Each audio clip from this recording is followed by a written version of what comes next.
ஏசாயா 26 அதிகாரம் 1 முதல் 3 வசனங்களை நாம் பார்ப்போம்.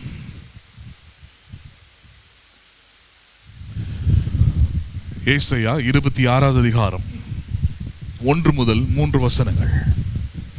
அக்காலத்திலே யூதா தேசத்தில் பாடப்படும் பாட்டாவது, பெலனான நகரம் நமக்கு உண்டு, ரட்சிப்பையே அதற்கு மதிலும் அரணமாக ஏற்படுத்துவார். சத்தியத்தை கை கொண்டு வருகிற நீதி உள்ள ஜாதி உள்ளே பிரவேசிப்பதற்காக வாசல்களை திறவுங்கள். உம்மை உறுதியாய் பற்றி கொண்ட மனதை உடையவன் உம்மையே நம்பியிருக்கிறபடியால் நீர் அவனை பூரண சமாதானத்துடன் காத்துக்கொள்வீர். ஞாயிற்றுக்கிழமையின் காலைகளிலும் உங்களோடு கூட தொடர்போதனையாக பேசிக்கொண்டு வந்த தேவனை உறுதியாக பற்றி கொள்ளுகிற மனம், the mind that firmly holds on to God என்கிற தலைப்பை மறுபடியும் நாம் தொடர்போதனையாக அதை கேட்டுக்கொண்டு வருகிறோம், கேட்க போகிறோம். ஏசாயா 26 அதிகாரம் 3வது வசனம் இப்படியாக சொல்லப்படுகிறது, உம்மை உறுதியாக பற்றி கொண்டிருக்கிற மனதை உடையவன் உம்மையே நம்பியிருக்கிறபடியால் நீர் அவனை பூரண சமாதானத்துடன் காத்துக்கொள்வீர். ஆண்டவராக இயேசு கிறிஸ்துவை ஏற்றுக்கொள்கிறோம், ரட்சிக்கப்படுகிறோம், விசுவாசிகளாக இருக்கிறோம், நமக்கு தெரிந்த பக்தியான சில கிரியைகளை நாம் செய்கிறோம். ஆனால் நம்முடைய வாழ்க்கையிலே பூரண சமாதானம் என்றால் வாழ்க்கையின் எல்லா நிலைகளிலும் நமக்கு நம்முடைய முடிவு, நம்முடைய எதிர்பார்ப்பு சமாதானத்துக்குரியவைகளாக இருக்கிறதா என்பதை நம்ம யோசிக்கணும். பாருங்க, ஒரு வேலைக்கு போகிறோம், வேலை குறித்து உங்களுடைய எண்ணங்கள் என்ன? இந்த வேலை எப்பவுமே இப்படி தான், இதில் வர சம்பளம் பத்தாது, இதில் இருக்கிற வருமானம் பத்தாது, இதில் இருக்கிற ஆட்கள்லாம் பிரச்சனைக்குரியவர்கள், இது சரிப்பட்டு வராது, இப்படி தான் எண்ணங்கள் இருக்கும் பாருங்க. அப்படி என்று இருந்தால் அது சமாதானத்துக்குரியது இல்லை. அப்போ வேலையில் சமாதானம் இல்லை. குடும்பத்தை குறித்து அதே போல தான். குடும்பத்தில் பிள்ளைகள் இருக்கிறாங்கன்னா பிள்ளைகளை குறித்த ஒரு சமாதானமும் இல்லை. இந்த பிள்ளைகள் நல்லா வருவாங்க, நல்லா படிப்பாங்க, நல்லா இருப்பாங்க, அந்த மாதிரியான எண்ணமோ அந்த மாதிரியான ஒரு சூழ்நிலையோ அந்த மாதிரியான ஒரு மனநிலையோ இல்லை என்றால் அப்போ குடும்பத்திலேயும் சமாதானம் அங்கே இல்லை. அப்போ இது எதை காண்பிக்கிறது? அங்கே ஒன்றும் இல்லை. அங்கே பிரச்சனை என்னவா இருக்கிறது? உங்களுடைய மனம் தேவனை உறுதியாக என்ன பண்ணவில்லை, பற்றி கொள்ளாதபடியினால எந்த காரியத்திலும் உங்களுக்கு சமாதானம் இல்லைங்க. அதான் பாயிண்டாங்க. நம்ம நினைக்கிறோம் இல்லை பிள்ளைகள்லாம் பிரச்சனைக்குரியவர்களாக இருக்கிறாங்க, வீட்டில் இருக்கிறவங்க பிரச்சனைக்குரியவர்களாக இருக்கிறாங்க, வேலையில் இருக்கிறவங்க பிரச்சனைக்குரியவர்களாக இருக்கிறாங்கன்னு நினைக்கிறோம். அங்கே மெயின் டாப்பிக்கே என்ன? உலகம் எப்பவுமே உபத்திரவப்படுத்துகிற அல்லது பிரச்சனைக்குரிய உலகமாக தான் இருக்க போகுது, அதில் மாற்றுக்கிறதே கிடையாது. ஆனால் உபத்திரவப்படுத்துகிற உலகத்தில், பிரச்சனைகள் நிறைந்திருக்கிற உலகத்தில் ஒரு விசுவாசி தேவனை உறுதியாக பற்றி கொண்டிருக்கிற மனதை உடையவனுடைய வாழ்க்கை, அவனுடைய முடிவு, அவனுடைய நிறைவு என்னவா இருக்கிறது? அது சமாதானமா இருக்கிறது. எப்படிப்பட்டதா இருக்கிறது? அது அவனுக்கு ஒன்று நிச்சயமானதா இருக்கிறது. இன்னைக்கு ஒரு மாதிரியா இருக்கலாம், இன்னைக்கு புயல் போல வீசிக்கிட்டு இருக்கலாம், இன்னைக்கு கடல் அலை போல கொந்தளிச்சுக்கிட்டு இருக்கலாம். ஆனால் தேவனை நான் உறுதியாக பற்றி கொள்வதனால் அந்த தேவன் எல்லா முடிவுகளையும் எப்படி உண்டாக்குவார்? அவர் சமாதானத்துக்கு ஏற்றவைகளாக உண்டு பண்ணுவார். எப்படி மாற்றுவார்? அதை சமாதானத்துக்கு ஏற்றவைகளாக முடியும். இன்னைக்கு எப்படி ஒன்றா இருக்கலாம், but the end will be end in peace. அதோடைய முடிவு சமாதானமாக இருக்கும். காரணம், நான் தேவனை உறுதியாக பற்றி கொள்வதனால். யாரை உறுதியாக பற்றி கொள்வதனால்? பாயிண்ட் அதுதான். ஒருவேளை நான் தேவனை விட்டு பின் வாங்கிட்டா, விலகிட்டா, அவிசுவாசப்பட்டுட்டா, அல்லது தேவனை விட்டு விலகிட்டா, இந்த தேவன் என்ன பண்ணிட்டார் அப்படின்னு கேட்டுட்டா, சமாதானத்தை பார்க்கறதுக்கு வாய்ப்பே இல்லை. அதான் பிரச்சனைங்க. அப்போ ஒரு விசுவாசி அவன் வாழ்கிற வாழ்க்கையில முடிவு சமாதானம் உள்ளதா இருக்கிறது, அவனுடைய எல்லா காரியத்திலும் அவன் சமாதானத்தை பார்க்கிறான் என்றால் அதுக்கு ஒரே ஒரு காரியம்தான், அவன் தேவனை உறுதியாக பற்றி கொண்டிருக்கிற மனதை உடையவனாய் இருக்கிறான். என்ன உடையவனாய் இருக்கிறான்? அவன் அது சாதாரணமாக வந்துடுது இல்லை, இயற்கையாக வந்துடுது இல்லை, தானா வந்துடுது இல்லை. அதற்கான ஒரு பெரிய முயற்சி அவன் எடுக்கிறான். அது என்ன முயற்சி? அதுதான் நான் யோசுவாவின் காலத்தில் ஆண்டவர் அவனுக்கு சொன்னதை உங்களுக்கு எடுத்து காண்பித்திருந்தேன். யோசுவாவுக்கு தேவன் சொல்றார், மோசே உனக்கு கற்பித்தபடி எல்லாம் செய்ய நீ எப்படி இரு, நீ கவனமா இரு அப்படின்றாங்க. அப்ப பிரசங்க நேரம்ன்றது, கடவுள் வார்த்தையை பேசக்கூடிய நேரம்ன்றது, கடவுள் வார்த்தையை கேட்கக்கூடிய நேரம்ன்றது ரொம்ப முக்கியமானது. எதற்கு முக்கியமானது? ஏனென்றால் அந்த நேரம் தான் பாருங்க உங்களை தேவனை உறுதியாக பற்றி கொள்ளுகிற விசுவாசம் உள்ள அல்லது நம்பிக்கை உள்ள மனதாய் மாற்றக்கூடிய நேரம் அது. அப்ப அந்த நேரத்தை ஒருவேளை பிரசங்கியார் வீணாக்கிட்டாலும் சரி, இல்ல நல்ல பிரசங்கத்தை பண்ணி கேட்கிறவங்க அதை வீணாக்கிட்டாலும் சரி, ரெண்டு பேருக்குமே ஒரே ஒரு முடிவு தான். என்னது? அது சமாதானத்தை அவர்கள் பார்ப்பது இல்லை, கடினம். பேசுறது புரியுதுங்களா உங்களுக்கு? அப்ப தேவனை உறுதியாக பற்றி கொண்டிருக்கிற மனம் எப்படி உண்டாகிறது என்றால், தேவனுடைய வசனத்தை அதை கேட்டு அதை இரவும் பகலும் தியானித்து அதை உள்ளத்தில் வைத்து அதை நம்பிக்கைக்குரியதாக பார்த்து அதையே வாழ்க்கை முறையாக பார்த்து அதை விசுவாசித்து அதற்குரிய பாடல்களை பாடி அதற்குரிய ஜெபத்தை செய்து அதற்குரிய நேரத்தை கொடுத்தாதான் பாருங்க உங்கள் மனம் தேவனை உறுதியாக பற்றி கொள்ளுகிற மனமாக மாறும். தானா மாறிடாது. குறிப்பிட்ட சபைக்கு போற குறிப்பிட்ட ஆராதனையில் இருக்கிற சில பாடல்களை பாடுறேன் அதனால என் மனம் தேவனை உறுதியாக பற்றி கொள்கிற மனமாக இருக்கும்னு சொல்லவே முடியாது. சூழ்நிலைகளும் காலங்களும் காட்டும் நீ தேவனை உறுதியாக பற்றி கொள்ளவில்லை. உன்னுடைய வியாதி காட்டும், உன் வாழ்க்கையில் வரக்கூடிய தோல்விகள் காட்டும், உன் வாழ்க்கையில் வரக்கூடிய விரக்திகள் காட்டும், உன் வாழ்க்கையில் வரக்கூடிய வெறுமைகள் காட்டும். இப்படி காட்டும் வாயின் வார்த்தையினாலே உன்னுடைய கிரியைகளினாலே நீ காண்பிப்பாய். எதை காண்பிப்பாய்? நான் தேவனை உறுதியாக பற்றி கொள்ளவில்லை. ஏனென்றால் அதற்குரிய ஆயத்தம் எதுவுமே இல்லை, அதற்குரிய நேரத்தை எதுவுமே கொடுக்கலாங்க. அப்போ அதனால தான் பாருங்க ஞாயிற்றுக்கிழமை ஆராதனை அல்லது எந்த ஆராதனையாக இருக்கட்டும் பிரசங்க நேரம் அல்லது பிரசங்கம் என்ன செய்கிறது? ஒரு மனுஷனுடைய மனதை தேவனை உறுதியாக பற்றி கொள்கிற மனதா என்ன பண்ணுகிறது? அது மாற்றுகிறது. எப்படி மாற்றுகிறது? தேவனை உறுதியாக பற்றி கொள்கிற மனதாய். சரி, அப்ப பிரசங்கத்தை வெறும் பிரசங்கத்தை கேட்கறதுனாலே ஒரு மனுஷனுடைய உள்ளம் உறுதியா மாறிடுதா? அப்படிதான் சொல்லியிருக்கிறார். ஆனா இல்ல, அது நீ மறுபடியும் நினைவுபடுத்த விரும்புகிறேன். எடுத்துக்கொள்ளலாம் பாருங்க. யோசுவா 1வது அதிகாரம். யோசுவா 1வது அதிகாரம் 7 முதல் 9 வசனங்களை பாருங்க. யோசுவா 1வது அதிகாரம் 7 முதல் 9 வசனங்கள். என் தாசனாகிய மோசே உனக்கு கற்பித்த நியாய பிரமாணத்தின் படியெல்லாம் செய்ய கவனமாயிருக்க மாத்திரம் மிகவும் பலன் கொண்டு திடமனதாயிரு. நீ போகும் இடமெல்லாம் புத்திமானாய் நடந்து கொள்ளும்படிக்கு அதை விட்டு வலது இடதுபுறம் விலகாதிருப்பதாக.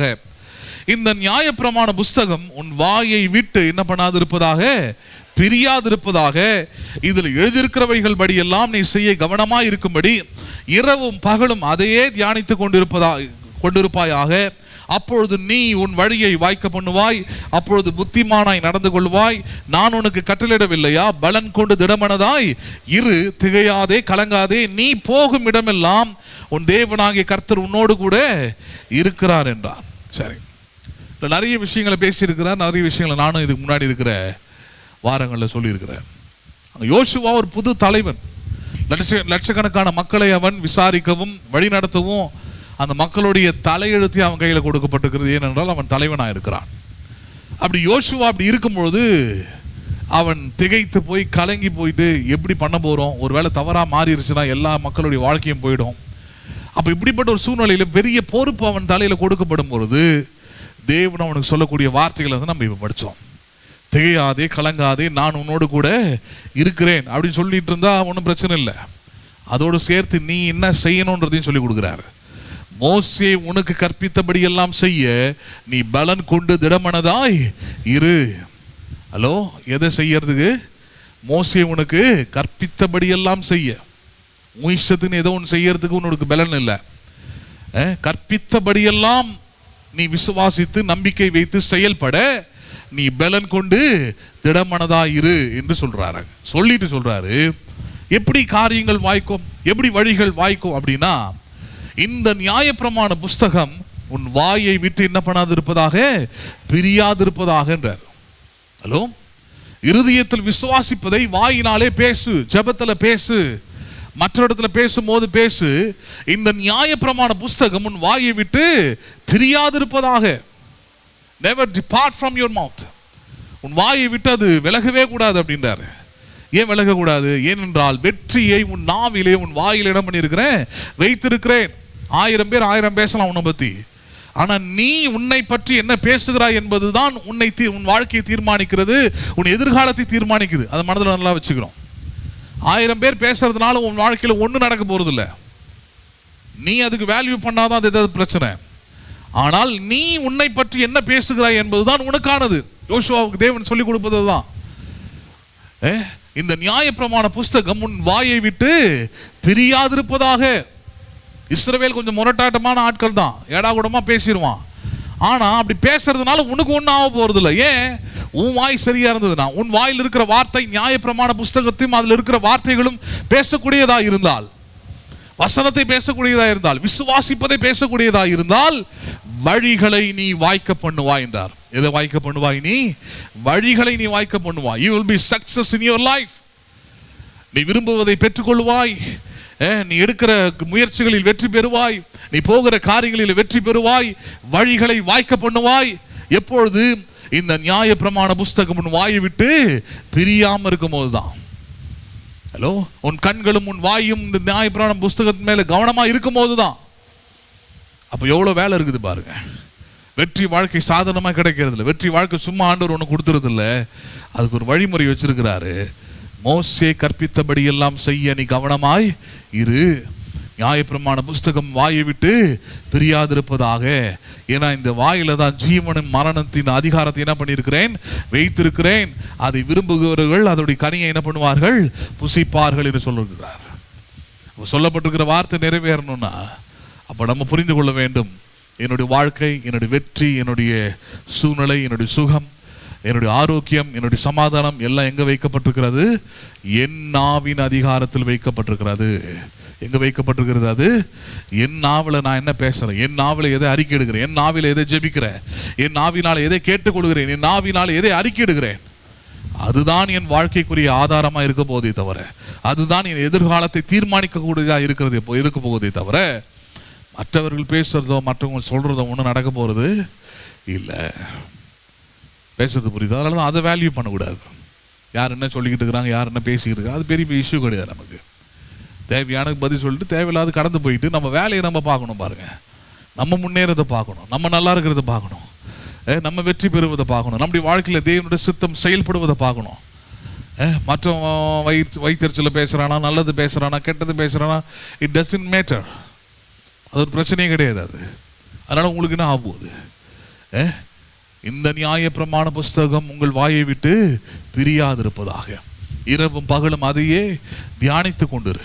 அப்பொழுது நீ வழிகளை வாய்க்க பண்ணுவாய், புத்திமானாயும் நடந்து கொள்வாய் என்றார். எப்படி நடந்து கொள்வாய்? நீ புத்திமானாய் நடந்து கொள்வாய், வாழ்க்கையில வெற்றி பெறுவாய். அதான் வழிகளை வாய்க்க பண்ணுவாய் என்றார். சரி, இதன் அடிப்படையில் பல காரியங்களை உங்களுக்கு நான் எடுத்து பேசியிருந்தேன். நான் எசேக்கியேல் எப்படி உலர்ந்த எலும்புகள் மத்தியில கொண்டு போய் அவனை நிறுத்தி ஆண்டவர் கேட்கிறார், அவனை பார்த்து இந்த உலர்ந்த எலும்புகள் உயிர் பெற்று எழும்புறதுக்கு வாய்ப்பு இருக்குதான்னு கேட்கிறார்.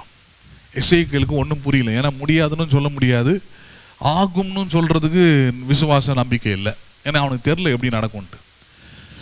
அப்ப உமக்கு தெரியும் அப்படின்ட்டான். யாருக்கு தெரியும்ட்டா?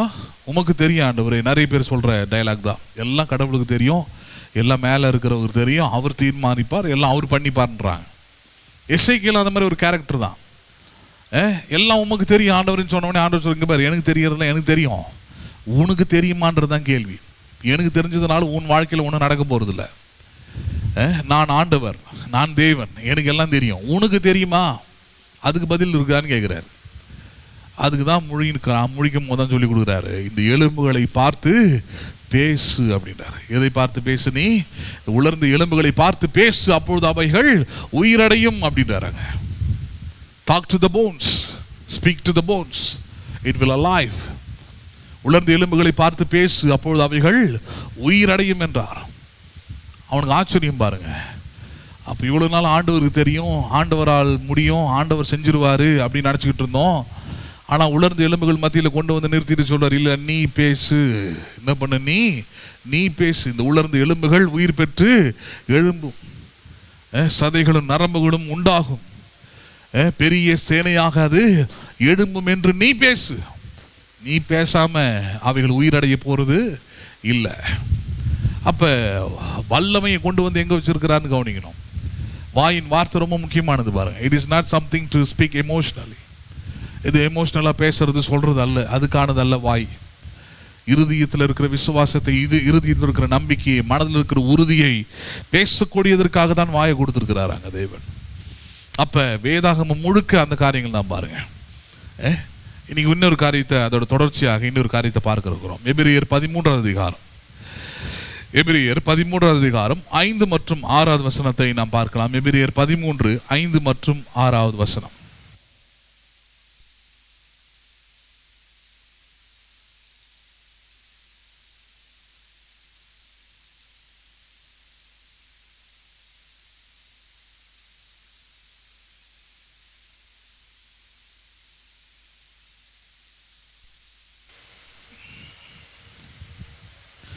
எபிரியர் 13வது அதிகாரம் 5-6 வசனங்களை நாம் பார்ப்போம்.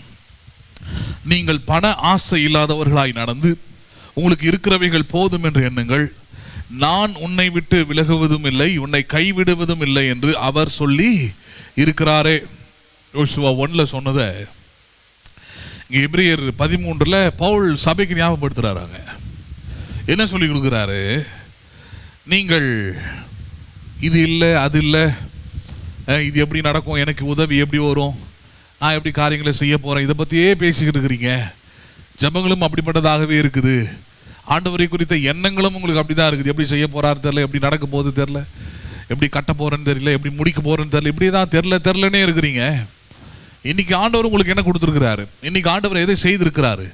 அதை போதும் என்று என்ன பண்ணுங்கள், நீங்கள் எண்ணுங்கள். இன்னைக்கு போதுமானதை கொடுத்துருக்காரு. ஆமாம், கொடுத்துருக்கிறாரு. உடுக்கிறதுக்கு உடையை கொடுத்துருக்கிறார், சாப்பிட்றதுக்கு சாப்பாடை கொடுத்துருக்கிறார், தங்கிறதுக்கான வீடை கொடுத்துருக்கிறாரு, வேலை செய்யறதுக்கான வேலையை கொடுத்துருக்கிறாரு.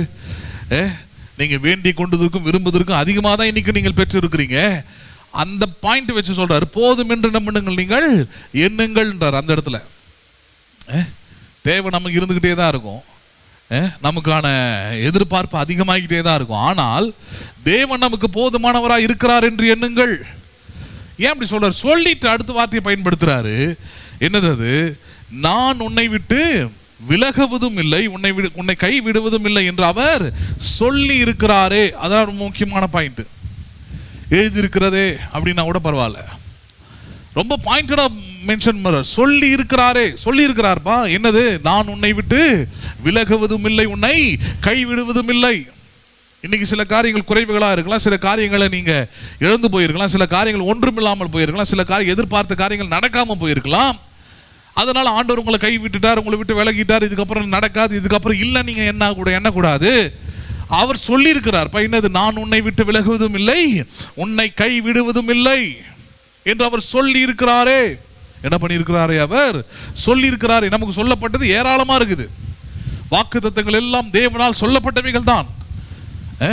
6000க்கும் மேற்பட்ட வாக்குத்தத்தங்கள் சொல்லப்பட்டிருக்கிறது. ஆனால் சொல்லப்பட்டிருக்கிற வாக்குத்தத்தங்கள் வாழ்க்கையிலே நிறைவேற வேண்டும் என்றால் என்ன செய்யணும்? அதை பிராக்டிக்கலா, ரொம்ப பிராக்டிக்கலா அடுத்த வசனத்திலே பவுல் நமக்கு கற்றுக் கொடுக்கிறார். எப்படி அது? 6வது வசனம். அதனாலே நாம் தைரியம் கொண்டு. எதனாலே தைரியம் கொண்டு? அவர் சொல்லியிருக்கிறபடினாலே. தேவனே சொல்லியிருக்கிறார். தேவன் சொல்லாததை நான் கேட்டா, தேவன் சொல்லாததை நான் விரும்பினா, தேவன் சொல்லாததை நான் செஞ்சா, தேவன் சொல்லாததை எதிர்பார்த்து கொண்டிருந்தா பயம் இருக்கலாம். ஆனால் தேவனே சொல்லியிருக்கிறார், நான் உன்னை விட்டு விலகுவதும் இல்லை, உன்னை கைவிடுவதும் இல்லை என்று அவர் சொல்லியிருக்கிறபடினாலே நாம் தைரியம் கொண்டு என்ன பண்ணலாம்? கர்த்தர் எனக்கு நல்லதா சொல்லுங்களேன். கர்த்தர் எனக்கு சகாயர்னா என்ன? உதவி செய்பவர். கர்த்தர் எனக்கு யாரா இருக்கிறார்? அவர் எல்லா தேவையிலும் உதவி செய்பவர், எல்லா சூழ்நிலைகளிலும் உதவி செய்பவர், எல்லா நிலைகளிலும் உதவி செய்பவர், எல்லா எதிர்பார்ப்புகளிலும் உதவி செய்கிறவர், எல்லா மரண இருளின் பள்ளத்தாக்கிலும் உதவி செய்கிறவர், எல்லா தனிமையின் பாதையிலும் உதவி செய்கிறவர், ஒண்ணுமே இல்லாத நேரத்திலும் உதவி செய்கிறவர். நம்புறீங்களா நீங்க? சொல்றார், கர்த்தர் எனக்கு சகாயர். யார் எனக்கு சகாயர்? யார் உங்களுக்கு உதவி செய்பவர்? பிசாசு வேற மாதிரியே சில நேரத்தை சொல்லி கொடுத்துருவான். எப்படி? சொந்தக்காரன் தான் உன் சகாயர். ஹலோ, யார் தான் உனக்கு சகாயர்? ஏன்னா அன்னைக்கு உதவி செய்கிறேன்னு சொன்னாங்களே, செஞ்சாங்களே. ஆமாம், செஞ்சாங்க. நேற்று தான் பேசியிருந்தேன். செஞ்சாங்க. யாரால செஞ்சாங்க? யாரால செஞ்சாங்க? அவங்களே செஞ்சுட்டாங்களா? அவங்க அவ்வளோ பெரிய புனிதரா, அவ்வளோ பெரிய நல்லவங்களா? கிடையாது. இந்த பிஹைண்ட்னு ஒன்று இருக்குது, பின்புறம்னு ஒன்று இருக்குது, செயல்படுவதுன்னு ஒன்று இருக்குது.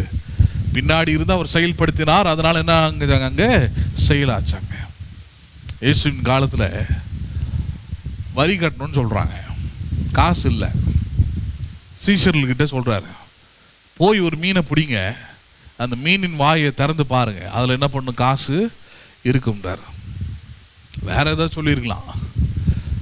அவர் இயேசுவுக்கு ஆஸ்தியினால் ஊழியம் செய்த ஸ்திரீகள் அநேகம் பேர் இருந்தாங்க. அப்படின்னா இயேசுவுக்கு பணம் காசெல்லாம் கொடுத்து ஊழியத்துக்கு உதவி செய்த ஸ்திரீகள் ஒரு கூட்டமே இருந்தாங்க ஊழியமா. அவங்க கிட்ட போய் யார்கிட்டயும் கேட்க சொல்லியிருக்கலாம். ஆனால் வித்தியாசமாக அவங்களுக்கு ஒரு கற்றுக் கொடுக்க விரும்புகிறாராங்க. என்ன கற்றுக் கொடுக்க விரும்புகிறாராங்க? பாயிண்ட் ஒன்று தான். உனக்கு உதவி வருதாமா வருது, சகாயராம செய்கிறாங்க. ஆனால் அதுக்கு பின்னாடி இருக்கிறது யாரு? நான் தான். மனுஷனை கொண்டும் செய்வேன், மீனை கொண்டும் செய்வேன், செய்யறது நான். அவ்வளோதான் பாயிண்ட். உனக்கு தேவை, உனக்கான புரிதல் அதுதான். Your mind should understand one thing. குறிப்பிட்ட மனிதர்களால், குறிப்பிட்ட நபர்களால் மட்டும்தான் தேவனால் செய்ய முடியும் இல்லை, அவர்களாலையும் செய்ய முடியும். அவர்களை தாண்டி மீன்களை கொண்டு தேவன் என்ன பண்ணுவாராங்க? செய்வார். காகங்களை கொண்டு தேவன் போஷிப்பார் என்பதை புரியணும், உணர்த்தணும். தேவனால் கூடாதது ஒன்றும் இல்லை அப்படின்றத நீ தெரிஞ்சுக்கணும். அப்ப அது புரிஞ்சிருச்சுன்னா we started to hanging upon humans will be stopped. மனுஷர்களை நோக்கி நம்ம தொங்கி கொண்டிருப்பது, ஏந்தி கொண்டிருப்பது, ஏங்கி கொண்டிருப்பதெல்லாம் நின்றுடும். ஹலோ, பேசுறது புரியுதுங்களா உங்களுக்கு? இங்க வந்து ஒதுக்குறதுக்கோ இல்லை வந்து யாரையும் உதறி தள்ளுறதுக்கோ பிரசங்கம் அல்ல. ஆனால் உங்களுடைய சகாயர் யார் என்பதை நீங்கள் நன்றாக அறிந்திருக்க வேண்டும். You must understand who is your helper. உங்களுடைய சகாயர் யார்? இக்கட்டில், கஷ்டத்தில், எல்லா சூழ்நிலைகளிலும் உங்களுக்கு உதவி செய்பவர் யார்? சகாயர் யார்? நான் சொல்றேன், இங்க பவுல் சொல்றதுதான், கர்த்தர் எனக்கு சகாயர். யார் எனக்கு சகாயர்? நல்லா சொல்லுங்களேன்.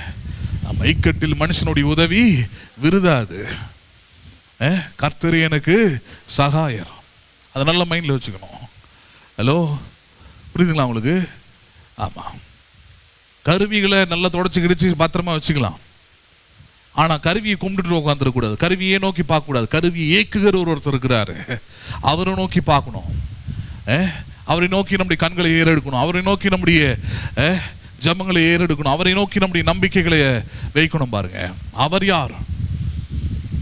அவர் எனக்கு சகாயர். அவர் எனக்கு, ஆமா, இக்கட்டிலும் அவர் தான் எனக்கு சகாயர். எல்லா சூழ்நிலையிலும் அவரே எனக்கு சகாயர். நம்புறீங்களா நீங்க? அப்ப பவுல் அதை சொல்லிக் கொடுக்கிறார் பாருங்க. அவர் சொல்லியிருக்கிறபடியினால் நீங்கள் தைரியம் கொண்டு நீங்கள் சொல்லலாமே, என்னது? கர்த்தர் எனக்கு சகாயர், மனுஷன் எனக்கு என்ன செய்வான் என்று என்ன பண்ணலாமே? என்ன பண்ணணும்? விசுவாசி சொல்லணும்ன்றார். என்ன பண்ணணும்? அது சொல்லு. கர்த்தர் எனக்கு சகாயர். யார் எனக்கு சகாயர்?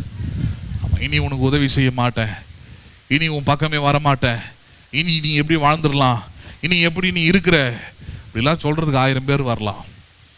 ஆனா உங்களுக்கு வேண்டியது ஒரே ஒரு பதில் தான், கர்த்தர் எனக்கு சகாயர். யார் எனக்கு சகாயர்? கர்த்தர் எனக்கு சகாயர். ஹலோ, பேசுறது புரியுதுங்களா உங்களுக்கு?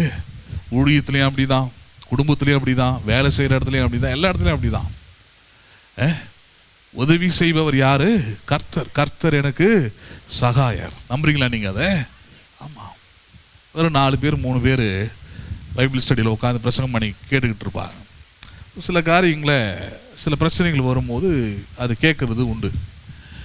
அப்போ அப்படி தான் ஒரு வாட்டி ஒரு பிரச்சனை வந்துச்சு எனக்கு. இங்கே இருக்க இந்த ஏரியாவில் இருக்கிற ஒரு அம்மா, அவங்க சொன்னாங்க, எங்கள் வீட்டுக்கு வெளியே இந்த சர்ச்சு இந்த ப்ரேயர்லாம் முடிச்சுட்டு வரவங்க லேடிஸ் வந்து ஒரு 4-5 பேர் ஒரு குரூப்பாக சேர்ந்துக்கிட்டு அந்த தெரு முக்கில் உட்காந்து நின்றுக்கிட்டு பேசிக்கிட்டு இருக்கிறாங்க. அவங்க எங்கன்னா ப்ரேயருக்கு வந்துட்டு போகிற மாதிரியா போகிறாங்க அப்படின்னு ஒரு கையில் கூடையை வச்சுக்கிட்டு அப்படி சொல்லிக்கிட்டே போச்சு அந்த அம்மா. எனக்கு அது கேட்ட உடனே ரொம்ப மனசு கஷ்டமாயிடுச்சு. என்னடா இது, ஒரு ப்ரேயருக்கு வராங்க, பேசுகிறது தப்பு கிடையாது, இங்கே கூட பேசிட்டு போகலாம், யாரும் உங்களுக்கு ஏன் பேசுகிறீங்க, ஏன் நிற்கிறீங்கன்னு யாரும் கேட்க போகிறது இல்லை. அப்போ இங்கேருந்து போய் ஒரு 20 அடி 30 அடி தள்ளி ஒரு சந்தில் போய் நின்றுக்கிட்டு நீங்கள் பேசுகிறது அந்த வீட்டில் இருக்கிற ஒரு அம்மா கேட்டு, அப்போ அது என் காதுக்கு வரும்போது நான் அதை பைபிள் ஸ்டடியில் கேட்குறேன். நான் இப்படிலாம் செய்கிறீங்களே, பைபிள் ஸ்டடி வரீங்க, நல்லது, வந்தீங்களா, அட்டன் பண்ணிங்களா, ஏதோ தேவையானதை பேசினா பரவாயில்ல, ரெகுலராக பேசுகிறீங்கன்னு அந்த அம்மா எப்போவுமே வந்து பேசிக்கிட்டு இருக்கிறாங்க. அங்கே தான் ப்ரேயர் முடிச்சுட்டு அந்த அப்புறம் பார்த்தா இடத்த மாற்றிட்டாங்க, அங்கேருந்து மாற்றி இன்னொரு இடத்துக்கு போயிட்டாங்க. அவங்க அங்கேயும் போய் பேசுகிறாங்க. அங்கே ஒரு கடைக்காரர் எனக்கு சொல்கிறாரு, இதனால எங்கே போனாலும் ஒரு நம்ம காதுக்கு வருது அப்படின்னு சொல்லிட்டு அதை நான் சொன்னேன். ப்ரேயர் முடிச்சிங்களா, நேராக வீட்டுக்கு போனீங்களா? நானே 8:45 8:30 மணிக்கு முடிக்கிறேன். வீட்டில் உங்களுக்கு சமையல் செய்யறதுக்கும் புருஷன் இருப்பார், அவங்களுக்கு எதாவது செஞ்சு கொடுக்கணும், பிள்ளைங்கள் இருப்பாங்க, இதெல்லாம் வேலை இல்லையா அவங்களுக்குலாம் அப்படின்னு கண்டித்து கேட்ட உடனே பாருங்கள், ஒரு அம்மா அன்றைக்கி நைட்டு மறுபடியும் அதே இடத்துல மீட்டிங் போட்டு, எப்போவுமே நம்ம ஒரு ஆள் வச்சுருப்போம், நமக்கு ஆள் இல்லாமல் இருக்காது. அப்போ அந்த மாதிரி சொல்லுது, நம்ம வரவன் தான் அவர் பைபிள் ஸ்டடி நடத்துகிறாரு, நம்ம இல்லைன்னா அந்த சர்ச்சு நடக்குமா, நம்ம இல்லைன்னா அந்த பைபிள் ஸ்டடி நடக்குமா? ஹலோ, இது ஒன்றும் பழைய, இது ஒன்றும் புது ஸ்பிரிட்லாம் கிடையாது. மோசேவின் காலத்தில் இருந்தது இது. மோசேவின் காலத்தில் அன்னைக்கு ஒரு மனுஷன் அப்படி தான் இருந்தான் பாருங்க. அவன் அப்படி தான் பேசணும் இஸ்ரவேல் ஜனங்களை பார்த்து. இஸ்ரவேல் ஜனங்கள் எல்லோரும் நல்லவர்கள், மோசே நீ கெட்டவன், நீ கடவுளை மிஞ்சி பேசுகிற, நீ இப்படிலாம் பேசணுன்னே ஜனங்களுக்கு ரொம்ப சந்தோஷமாயிடுச்சு. பரவாயில்ல, நம்மளை நல்லவனு ஒருத்தன் சொல்கிறான், போதகர் ஒருத்தன் கெட்டவன் சொல்லிட்டான், ரைட்டு அப்படின்றாங்க. அதே மாதிரி தான், அதே ஸ்பிரிட் தான் இது வந்து. நம்ம இல்லைன்னா நடக்குமா, நம்ம இல்லைன்னா நான் சரியா இருக்குமா, அப்படிலாம் பேசுகிற ஆட்கள்லாம் இருப்பாங்க தான். அது என் காதுக்கு வந்துச்சு பாருங்கள். அதுக்கப்புறம் கண்டுக்கவே இல்லை நான். அதுக்கப்புறம் ஆவியானவர் தான் பாருங்கள், எல்லாரையும் உங்களையும் கொண்டு வரவர் அவர் தான், கொண்டு போவரும் அவர் தான். 2 வேலையும் கரெக்டாக செஞ்சிடுறாரு. கொண்டு போயிட்டார், வெளியே கொண்டு போயிட்டு அதுக்கப்புறமும் பைபிள் ஸ்டடி நடக்குது, அப்புறமும் சர்ச்சு நடக்குது. இதுக்கப்புறம் இங்கே என் தம்பி இறந்தப்போ ஒருத்தர் சொன்னார், இதுக்கப்புறம் அங்கே சவாலாம் நடக்காதுங்க, குறிப்பிட்ட அந்த அம்மா கிட்ட சொல்லி எல்லாரும் உங்கள் விசுவாசிகள் எல்லாரும் இங்கே கூப்பிட்டு வந்துருங்க. கூப்பிட்டு வந்துட்டிங்கன்னா இதுதான் நிரந்தரமானது, இதான் இது. அவரையும் காணோம். ஹலோ, பேசுறது புரியுதுங்களா இல்லையா? நான் இருக்கிறேன்னு சொல்ல, அழைத்தவர் உண்மையுள்ளவராய் இருக்கிறார் சொல்ற. கர்த்தர் எனக்கு, ஐயோ விசுவாசி போயிட்டா என்ன பண்ணுவேன் நான்? ஹலோ, புரியுதா இல்லையா? இப்போ எங்கள் அப்பாலாம் போய் 10-15 வருஷம் ஆயிடுச்சு. எனக்கு இருக்கிறார் வீட்டில், இன்னும் கொஞ்ச நாள் இருக்கட்டும். அவர் 2016 என்கிட்ட சொன்னார், இதுக்கப்புறம் ஊழியெல்லாம் நான் பார்த்துக்க மாட்டேன், இனிமேல் இந்த சர்ச்சுக்கு எனக்கு சம்மந்தமே கிடையாது, எப்பயாவது உதவின்னு கேட்டீங்கன்னா செய்வேன், அவ்வளோதான். என் ஊழியம் வேற, அதனால் எனக்கு இதுக்கு சம்மந்தம் கிடையாது, நீ தான் எல்லாத்தையும் பார்த்துக்கணும், நீ தான் எல்லாத்தையும் நடத்தணுன்றாரா. வரும்போது பார்த்தா ஜன்னல் கூட கிடையாது இந்த சபைக்கு, ஒன்றுமே கிடையாது. ஒரே ஒரு ஸ்டேஞ்சர் ஒரு ஓரமாக வச்சுட்டு இதில் அதை பாட்டு பாடுறதும் கேட்காது, பிரசங்கம் பண்ணவும் தோணாது, எரிச்சலாக இருக்கும் இவ்வளோ பெரிய இடத்துல. அன்னைக்கு முடிவு பண்ண ஊழியத்தை இவரை நம்பி ஆரம்பிக்கிறேன் கிடையாது. கர்த்தர் எனக்கு சகாயர். யார் எனக்கு சகாயர்? அவர் சொல்லுங்க பாப்பா. 2016 அப்புறம் இத்தனை 1000 கொடுத்தேன், இத்தனை 100 கொடுத்தேன், இது கொடுத்து தான் இதெல்லாம் பண்ணான். இன்னைக்கு வரைக்கும் அவர்கிட்ட 10 பைசா வாங்கலை, இனிமேல் வாங்க போகிறது இல்லை. கர்த்தர் எனக்கு, அதெல்லாம் சொல்லுங்களேன், யார் சகாயர்? வாழ்க்கையில அப்படிதான், வாழ்க்கையில அப்படிதான். நம்மளால சும்மா கூட உட்காந்துருக்க முடியும், அது ஒன்றும் பெரிய பிரச்சனை இல்லை. வீட்டில் ஒரு ஆராதனை நடத்திக்கிட்டு உங்களுக்கெல்லாம் பிரசங்கம் பண்ணிட்டு வீடை பார்த்துக்கிட்டு அப்படி இருக்கலாம். ஆனால் ஒரு நாளும் அடங்கிட்டான், ஒடுங்கிட்டான், உட்காந்துட்டான், முடிச்சுட்டான்ற பேர் என்ன பண்ணக்கூடாது, வரவே கூடாது. அதனால தான் பிரச்சனை வரும்போது தான் இன்னும் அதிகமாக செயல்படணும், இன்னும் அதிகமாக தரிசனத்தை நோக்கி என்ன பண்ணணும், ஓடணும் பாருங்க. இப்போ வாழ்க்கையில் அதுதான். அப்போ நீங்கள் கருத்து பேசுகிற ஆட்கள், இல்லை உங்களை பற்றி ஏளனமா பேசக்கூடிய ஆட்கள், அவங்களுக்கு வேல்யூ கொடுத்துட்டு உட்காந்துருக்கூடாது. ஏதோ வேல்யூ பண்ணணும் நீங்கள். கர்த்தர் எனக்கு, நல்லா சொல்லலாம், கர்த்தர் எனக்கு. பிள்ளைகள் கூட நாளைக்கு சொல்லலாம், உன்னை பார்த்துக்க மாட்டேன், உன்னை தனியாக விட்டுருவேன், உன்னை அனுப்பி விட்டுருவேன், முதியோர் இல்லத்தில் சேர்த்துருவேன். நீங்கள் தான் சொல்லணும் கர்த்தர் எனக்கு. நல்லா சொல்லணும் கர்த்தர் எனக்கு. பிள்ளைகள் உங்களை நம்பி இருக்கிற மாதிரி ஆகிடும். அப்புறம் எங்கள் அம்மா இல்லைன்னா நான் வருதுங்க, எங்கள் அப்பா இல்லைன்னா நாங்கள் ஆகிறது. ஹலோ, புரியுதா இல்லையா? யார் உங்களுக்கு சகாயராக இருந்தா? உங்கள் நம்பிக்கை, கர்த்தர் எனக்கு சகாயர். யார் எனக்கு சகாயர்? கர்த்தர் எனக்கு சகாயர்.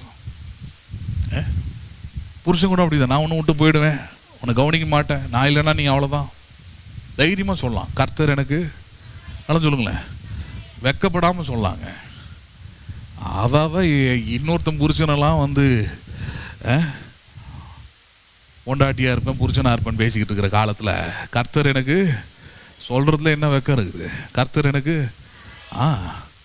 நம்ம அந்த கலாச்சாரத்தை உருவாக்கணும். கர்த்தர் எனக்கு சகாயர். நம்புறீங்களா நீங்கள்? கர்த்தர் எனக்கு சகாயர். பிள்ளைகளுக்கும் சொல்கிறேன் நான், அம்மா அப்பா ஒரு வேளை மிரட்டலாம், நான் இல்லைன்னா உன் வாழ்க்கை அவ்வளோதான், எப்படி படிப்பேன், எப்படி முன்னேறுவேன்? கர்த்தர் எனக்கு. ஆனால் சொல்லுங்க கர்த்தர் எனக்கு. உன் பிள்ளைகளுக்கு நீ சொல்லிக் கொடுக்கணும். உன் பிள்ளைகள் கர்த்தரால் என்ன போதிக்க போறீங்க? கர்த்தர் உனக்கு சகாய. கர்த்தர் எனக்கு ஜீவனையும் பெலனையும் சுகத்தையும் தர வரைக்கும் நான் உனக்கு உதவியாக இருக்க போகிறேன், நான் உனக்கு பின்புலமாக இருக்க போகிறேன், நான் உனக்கு எல்லாத்தையும் செய்ய போகிறேன். ஒரு வேறு இல்லாமல் போனா கர்த்தர் உனக்கு, ஆனால் சொல்லுங்க கர்த்தர் உனக்கு சகாயர். He is the helper. உன் தகப்பன், தாய், உறவினர்கள், நண்பர்கள் செய்வதை காட்டிலும் அதிகமான உதவிகளையும் அதிகமான தேவைகளையும் அதிகமான பலத்தையும் கிருபைகளையும் தந்து நடத்தக்கூடியவர் யாரு? கர்த்தர். அதெல்லாம் சொல்லுங்க, யார் அவர்? அதை எழுதி போடணும் வீட்டில், கர்த்தர் எனக்கு சகாயர். நம்புறீங்களா? வேலைக்கு போகும்போது அப்படி யோசிக்கணும், இந்த வேலை இருந்தால் தாங்க சாப்பாடு. இல்லை, கர்த்தர் எனக்கு சகாயர். யார் எனக்கு சகாயர்? கர்த்தர் எனக்கு சகாயர். நான் இல்லைன்னா ஒன்றுமே கிடையாதுன்னு 1000 பேர் சொல்லலாம், எப்போ சொன்னாலும் சரி, கர்த்தர் எனக்கு சகாயர். நம்புறீங்களா நீங்கள்? அது ஒரு பெரிய நம்பிக்கைக்குரிய அறிக்கை பாருங்க. அது விட்டுருவே கூடாது. அது சொன்னீங்கனாலே உள்ளத்தில் பரிசுத்த ஆவியின் தைரியத்தை கொடுத்துருவார். நான் இருக்கிறேன், கர்த்தர் உனக்கு சகாயர். நம்புறீங்களா நீங்கள் அதை? அப்போ பவுல் அதை அப்படியே எடுத்து போதிக்கிறார் எபிரேய சபைக்கு. என்ன சொல்கிறாரு? நீங்கள் ஒன்றுத்துக்கு கவலைப்படாதீங்க, தேவைகள் நிறைய இருக்குது. ஆனால் அதான் சொல்லியிருக்கிறார்ல, நான் உன்னை விட்டு விலகுவதும் இல்லை, உன்னை கைவிடுவதில்லை சொல்லிட்டார்ல.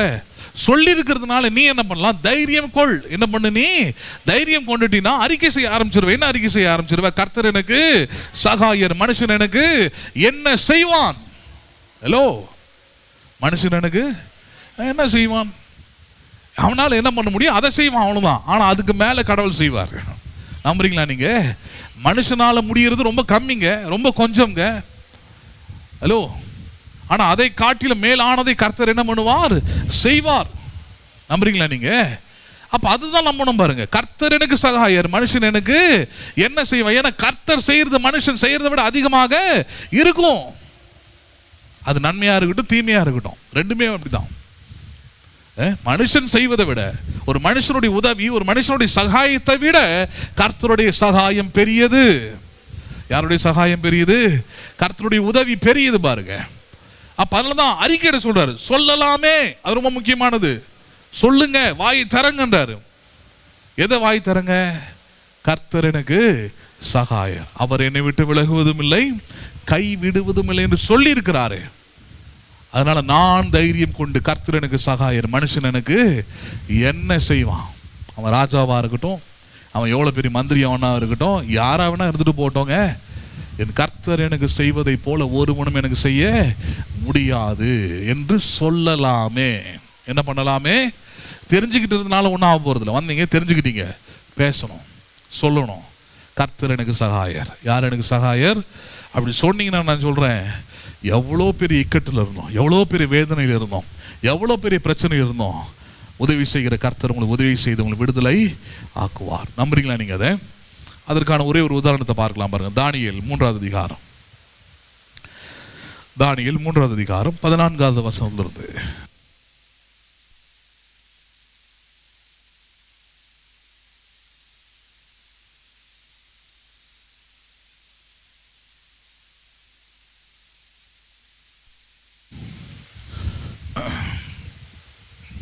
தானியேல் புத்தகம் 3வது அதிகாரத்துக்கு சம்பவம் என்ன?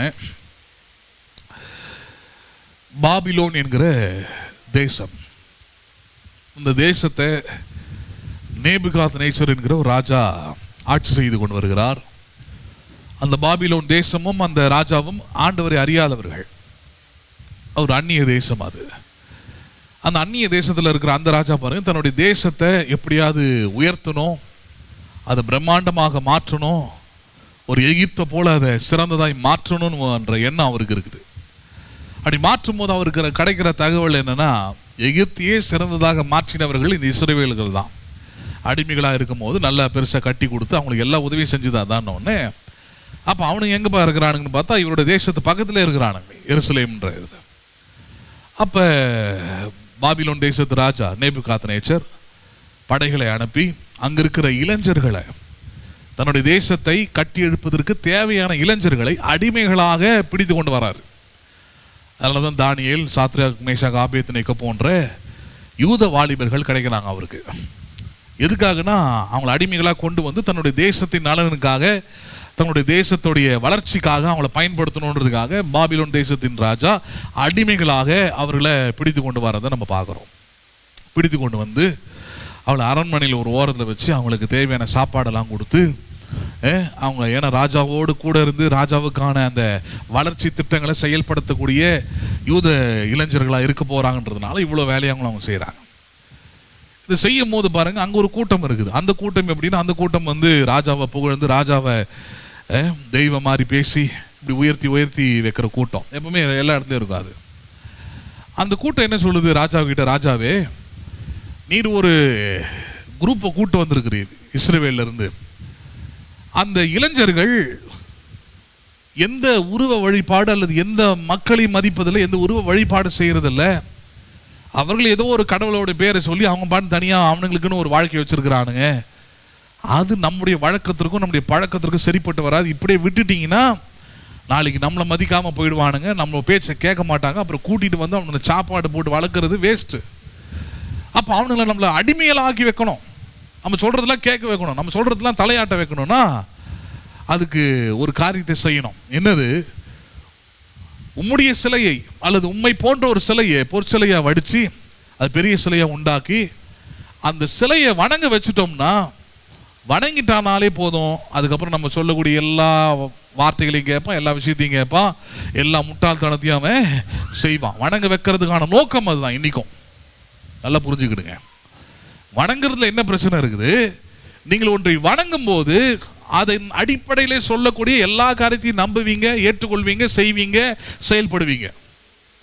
அப்போ நேபுகாத்நேச்சாருடைய உருவத்தை அல்லது அந்த சிலையை உண்டாக்கி அதை கொண்டு வந்து வைத்து இத்தனை நாட்கள் இங்கே இருக்கிற ஜனங்கள், பாபிலோனின் ஜனங்கள் எல்லாரும் வந்து அதை வணங்கணும்னு சொல்லும்போது அதில் இந்த குறிப்பிட்ட இந்த மாகாணத்தில் இருக்கக்கூடிய இந்த 3 பேர், சாத்ராக், மேஷாக், ஆபேத்நேகோ என்று சொல்லப்படக்கூடிய வைராக்கியமுள்ள யூத வாலிபர்கள் மட்டும் சொல்றாங்க, முடியாது. என்ன பண்ண முடியாது? அது முடியாது. ஏன்னா எங்களுக்குன்னு ஒரு தேவன் இருக்கிறார், எங்களுக்குன்னு ஒரு ஆண்டவர் இருக்கிறாரு, அவர் சொல்றதை தான் நாங்கள் கேட்போம், அவர் என்னுடைய வார்த்தை என்ன சொல்லியிருக்குதோ அதன்படி தான் நாங்கள் வணங்குவோம், ஆராதிப்போம். எந்த ஒரு மனுஷனையோ எந்த ஒரு உயிரற்ற சிலைகளையும் நாங்கள் வணங்குவது இல்லை. இது சொன்ன உடனே இது ராஜாவுடைய காதுக்கு போகுது. ராஜாவை சொன்னோம்ல, அவனுக்கு நம்ம பேச்சை கேட்க மாட்டானுங்க, அடங்க மாட்டானுங்க.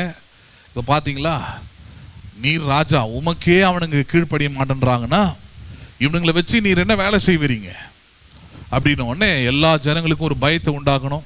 ஏன்னா ஒருத்தன் மீறிட்டானா எல்லாரும் மீறுவான். அப்போ என்ன பண்ணுறது? அவனுங்களை கொண்டு வந்து தண்டிப்பது தான் சரியான தண்டனை. அந்த தண்டனை என்ன? எரிகிற அக்கினி சூளையில் அவளை கொண்டு வந்து எல்லார் கண்ணுக்கு முன்னாடி அவங்கள தூக்கி எறிவது, அந்த அக்கினியில் போட்டு அவங்கள கருகு வைப்பது தான் தண்டனை. ராஜாவுக்கு முன்பதாக இந்த 3 வாலிபர்களும் கொண்டு வந்து நிறுத்தப்படுகிறார்கள். நிறுத்தப்படும் பொழுது இந்த வாலிபர்களுடைய செயல்பாடுகள், விசுவாசம், தேவனை உறுதியாக பற்றி கொண்டிருக்கிற மனதை உடையவர்களாக இருக்கிறதுலாம் எப்படின்றத படிக்கலாம். இங்கே ஒன்று இந்த பேக்ரவுண்ட் எதுக்கு சொல்கிறோன்னா, இதை புரிஞ்சுக்கணும். எதன் அடிப்படையில் இவங்க இருக்கிறாங்கன்னு. அவங்களுடைய ஊர் கிடையாது, அவங்களுடைய பாஷை கிடையாது, அவங்களுக்கு தெரிஞ்ச யாரும் கிடையாது, சப்போர்ட் யாரும் கிடையாது. இது எல்லாவற்றுக்கும் மேலே அவங்களுக்கு உதவி செய்கிறதுக்கு யாருமே கிடையாது. இதை விட எல்லாத்துக்கும் மேலே ஒன்று என்னென்னா, அடிமைகளாக இருக்கிறாங்க. யாராக இருக்கிறாங்க? அவங்க அடிமைகளாக இருக்கிறாங்க. நமக்கு சின்ன சின்ன நன்மைகள், சில நன்மைகள்லாம் நம்மளை விட்டு போயிட்டாலே ஆண்டவரை மறுதளிக்கிற என்ன செஞ்சுட்டாருன்னு கேட்குற உலகத்தில், கிறிஸ்தவ வாழ்க்கையில் இவனுங்க குடும்பத்தை விட்டு, தேசத்தை விட்டு அனாதை போல கொண்டு வரப்பட்டு கேட்பார அற்ற ஒரு நிலையில், எந்த உரிமையும் அற்ற நிலையில் இந்த இளைஞர்கள் வைக்கப்பட்டிருக்கிற சூழ்நிலையில் இந்த இளைஞர்களுடைய மன தைரியம், மன நம்பிக்கை, தேவனை உறுதியாக பற்றி கொண்டிருக்கிற மனதை எப்படி உடையவர்களாக இருக்கிறாங்க, அதனால தேவனர்கள் எப்படி பூரண சமாதானத்துடன் காத்து கொண்டார் என்பதுதான் நம்ம படிக்க போறோம். பார்க்கலாம் பாருங்க, 14ஆம் வசனம், தானியேல் 3:14.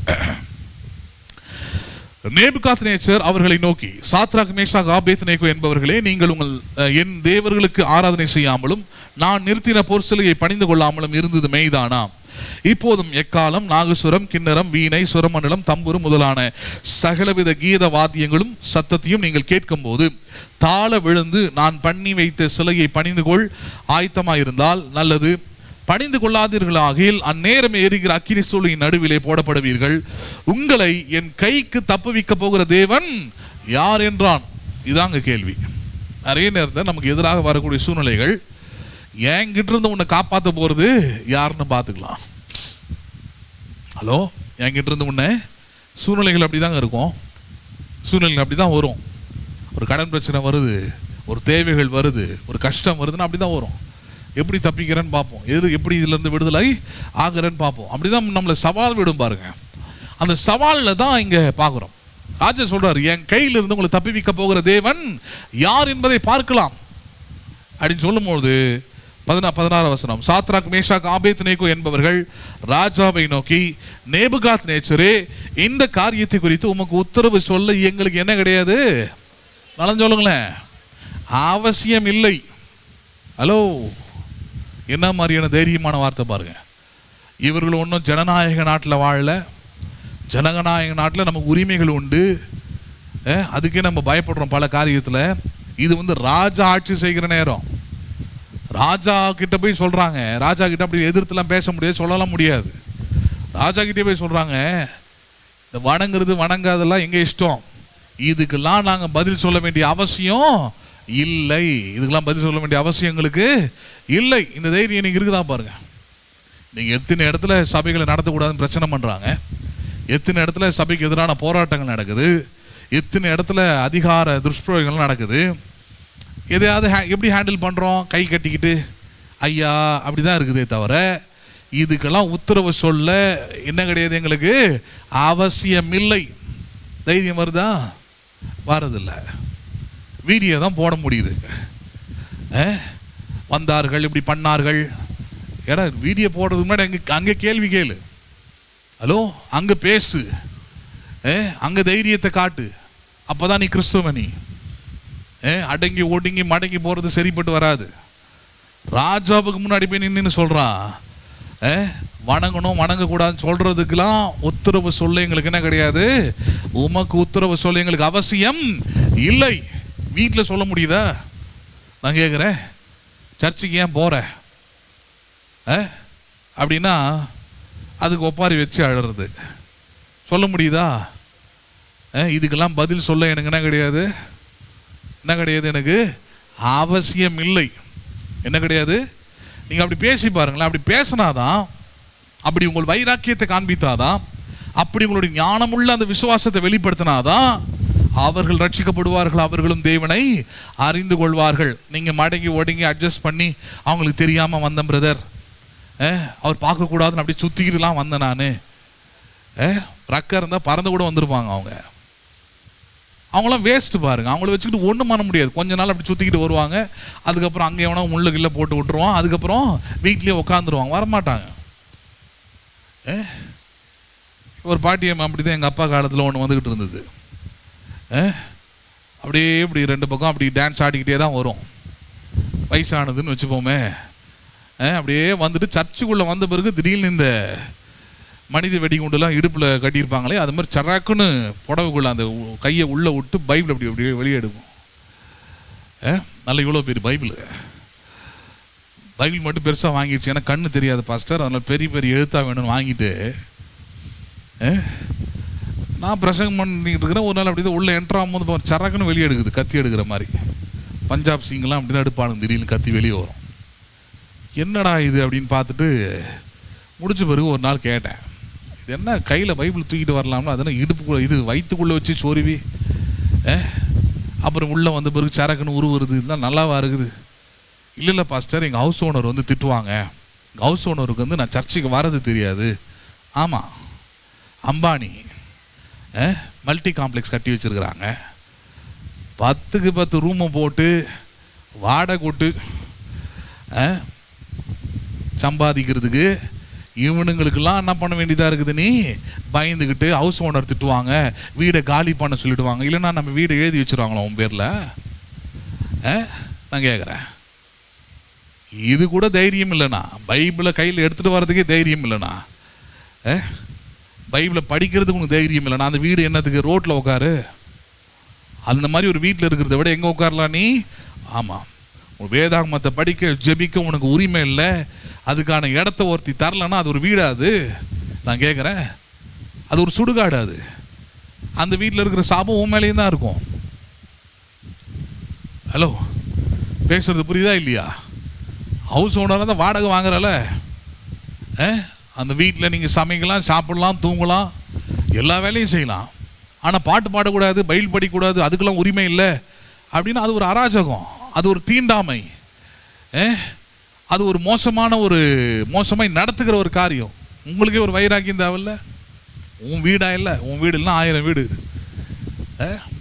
ஏன் சொல்கிறேன்னு தெரியுமா? அப்படிலாம் மறைச்சி கிரிச்சு வந்தால் ஆளு மறைஞ்சு போச்சு, விசுவாசமாக மறைஞ்சு போச்சு, ரட்சிப்போம் மறைஞ்சு போச்சு, எல்லாம் மறைஞ்சு போச்சு, அவ்வளோதான்.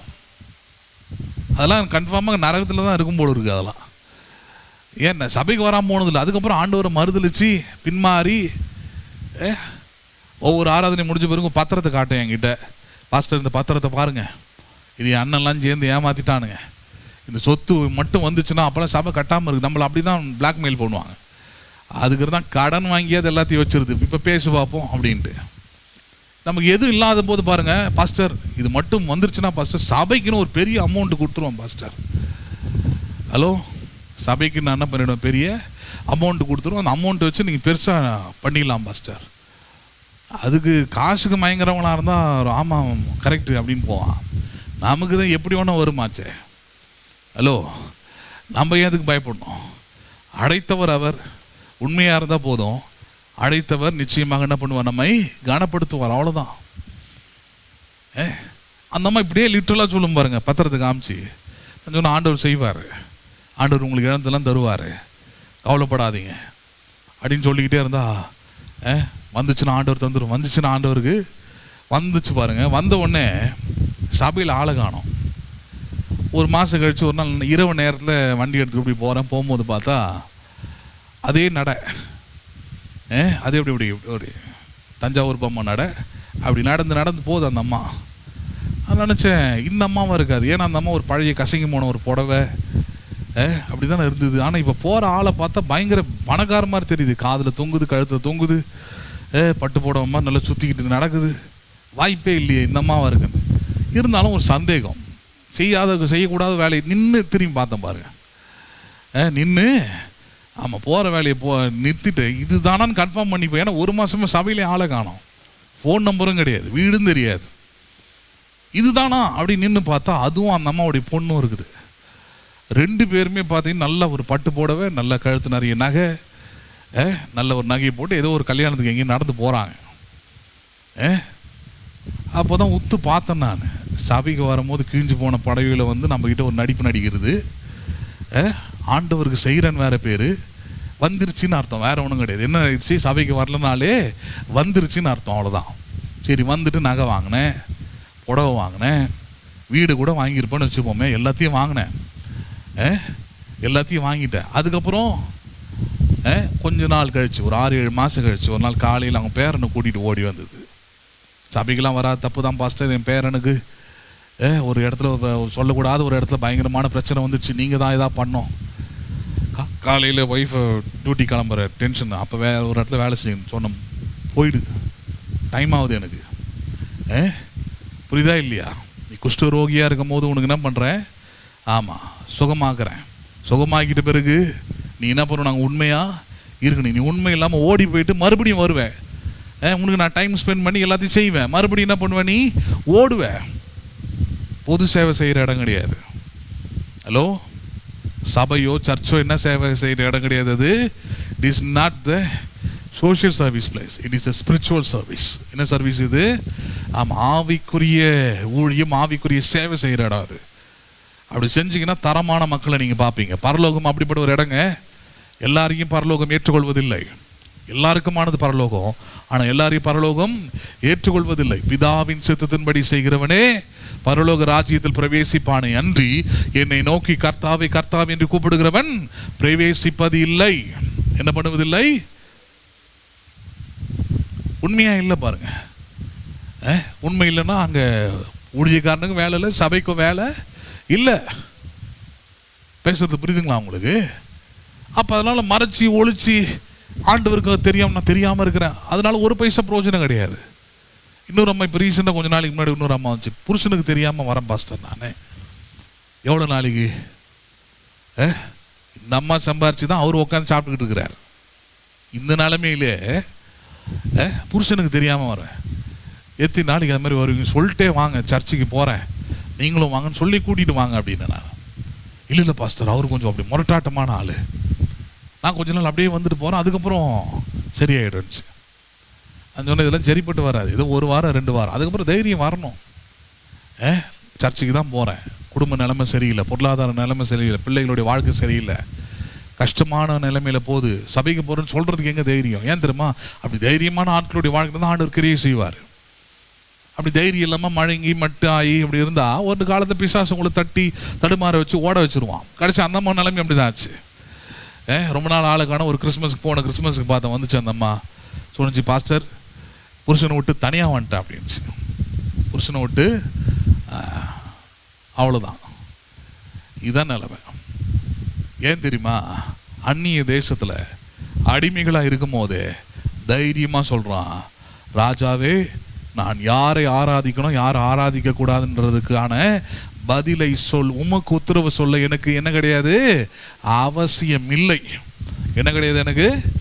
அந்த தைரியம் இருக்கணும். அவன் தான் விசுவாசி. அதுதான் ரட்சிப்பாக தான் செய்யுது. ரட்சிப்பு இல்லைன்னா தான் பயப்படணும். ஆவியானவர் இல்லைன்னா தான் பயம் இருக்கும். ஆவியானவர் இருந்தால் பலன் தருகிற ஆவியானவர். அவர் என்ன தருகிற ஆவியானவர்? ஆமாம், தேவன் பயமுள்ள ஆவியை தராமல் பலனும் அன்பும் தெளிந்த புத்தியும் உள்ள ஆவியை நமக்கு, ஆமாம், அப்ப பலனுள்ள ஆவியை தந்திருக்கிறார், தெளிந்த புத்தியும் உள்ள ஆவியை தந்திருக்கிறபடினாலே தைரியமா சொல்லலாம் பாருங்க. அதனால பிரச்சனை வரும் தெரிஞ்சு சொல்லலாம். அதனால சில இழப்புகள் வரும் தெரிஞ்சும் சொல்லணும் பாருங்க. அந்த வைராக்கியத்தை தான் தேவன் எதிர்பார்க்கிறார். ரோமர்ல பவுல் அப்படி சொல்றாரு, நீங்கள் அறிவற்ற வைராக்கியமா இருப்பதில் எனக்கு இது இருக்குன்றாரு. அறிவுள்ள வைராக்கியம் இருக்கணும் அப்படின்றாங்க. You should have the knowledgeable zeal. அறிவுள்ள வைராக்கியம் ஒரு விசுவாசிக்கு இருக்கணும்.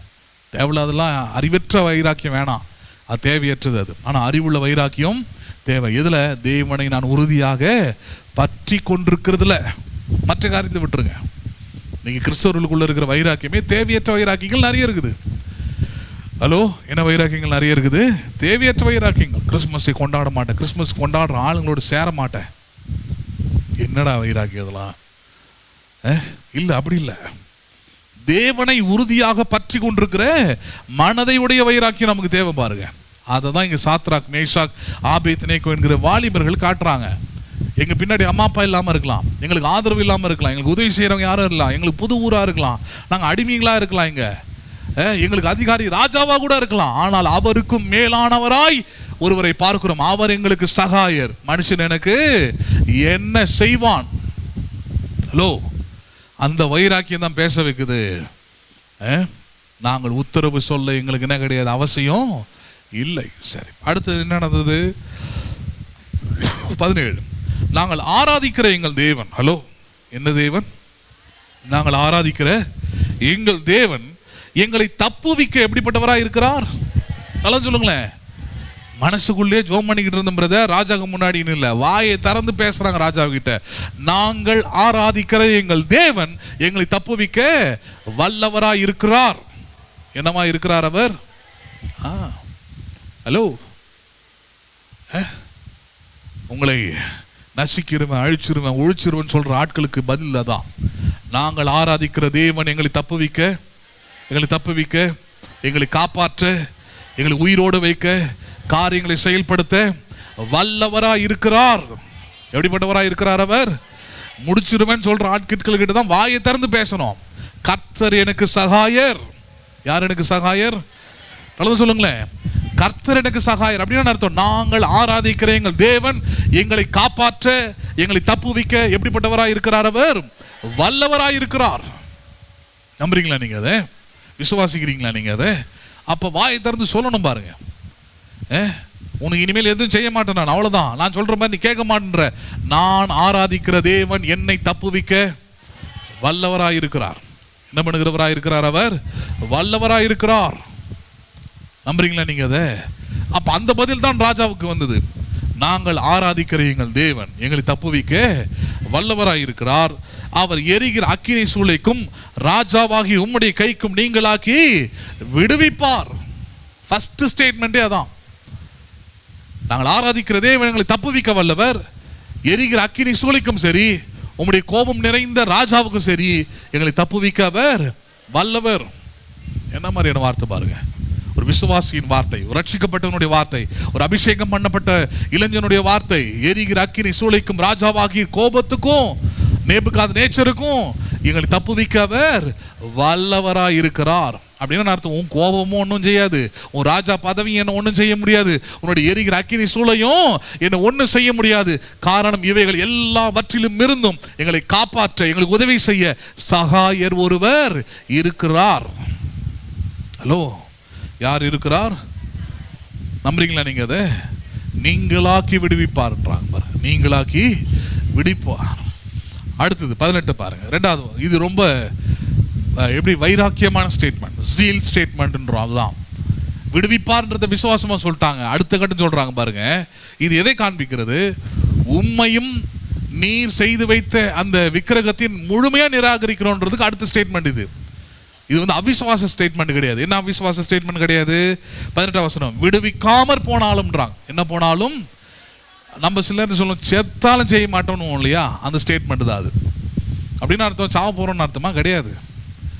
உறுதியா இருக்கிறோம்ன்றதுக்கான வார்த்தை அது. விடுவிக்காமற் போனாலும் என்னது? நாங்கள் உம்முடைய தேவர்களுக்கு ஆராதனை செய்வதும் இல்லை, நீர் நிறுத்தின போர் சிலையை பணிந்து கொள்வதும் இல்லை என்கிறது ராஜாவாகிய உமக்கு என்ன பண்ணியிருக்க கடவுது ஸ்டேட்மெண்ட்டுங்க.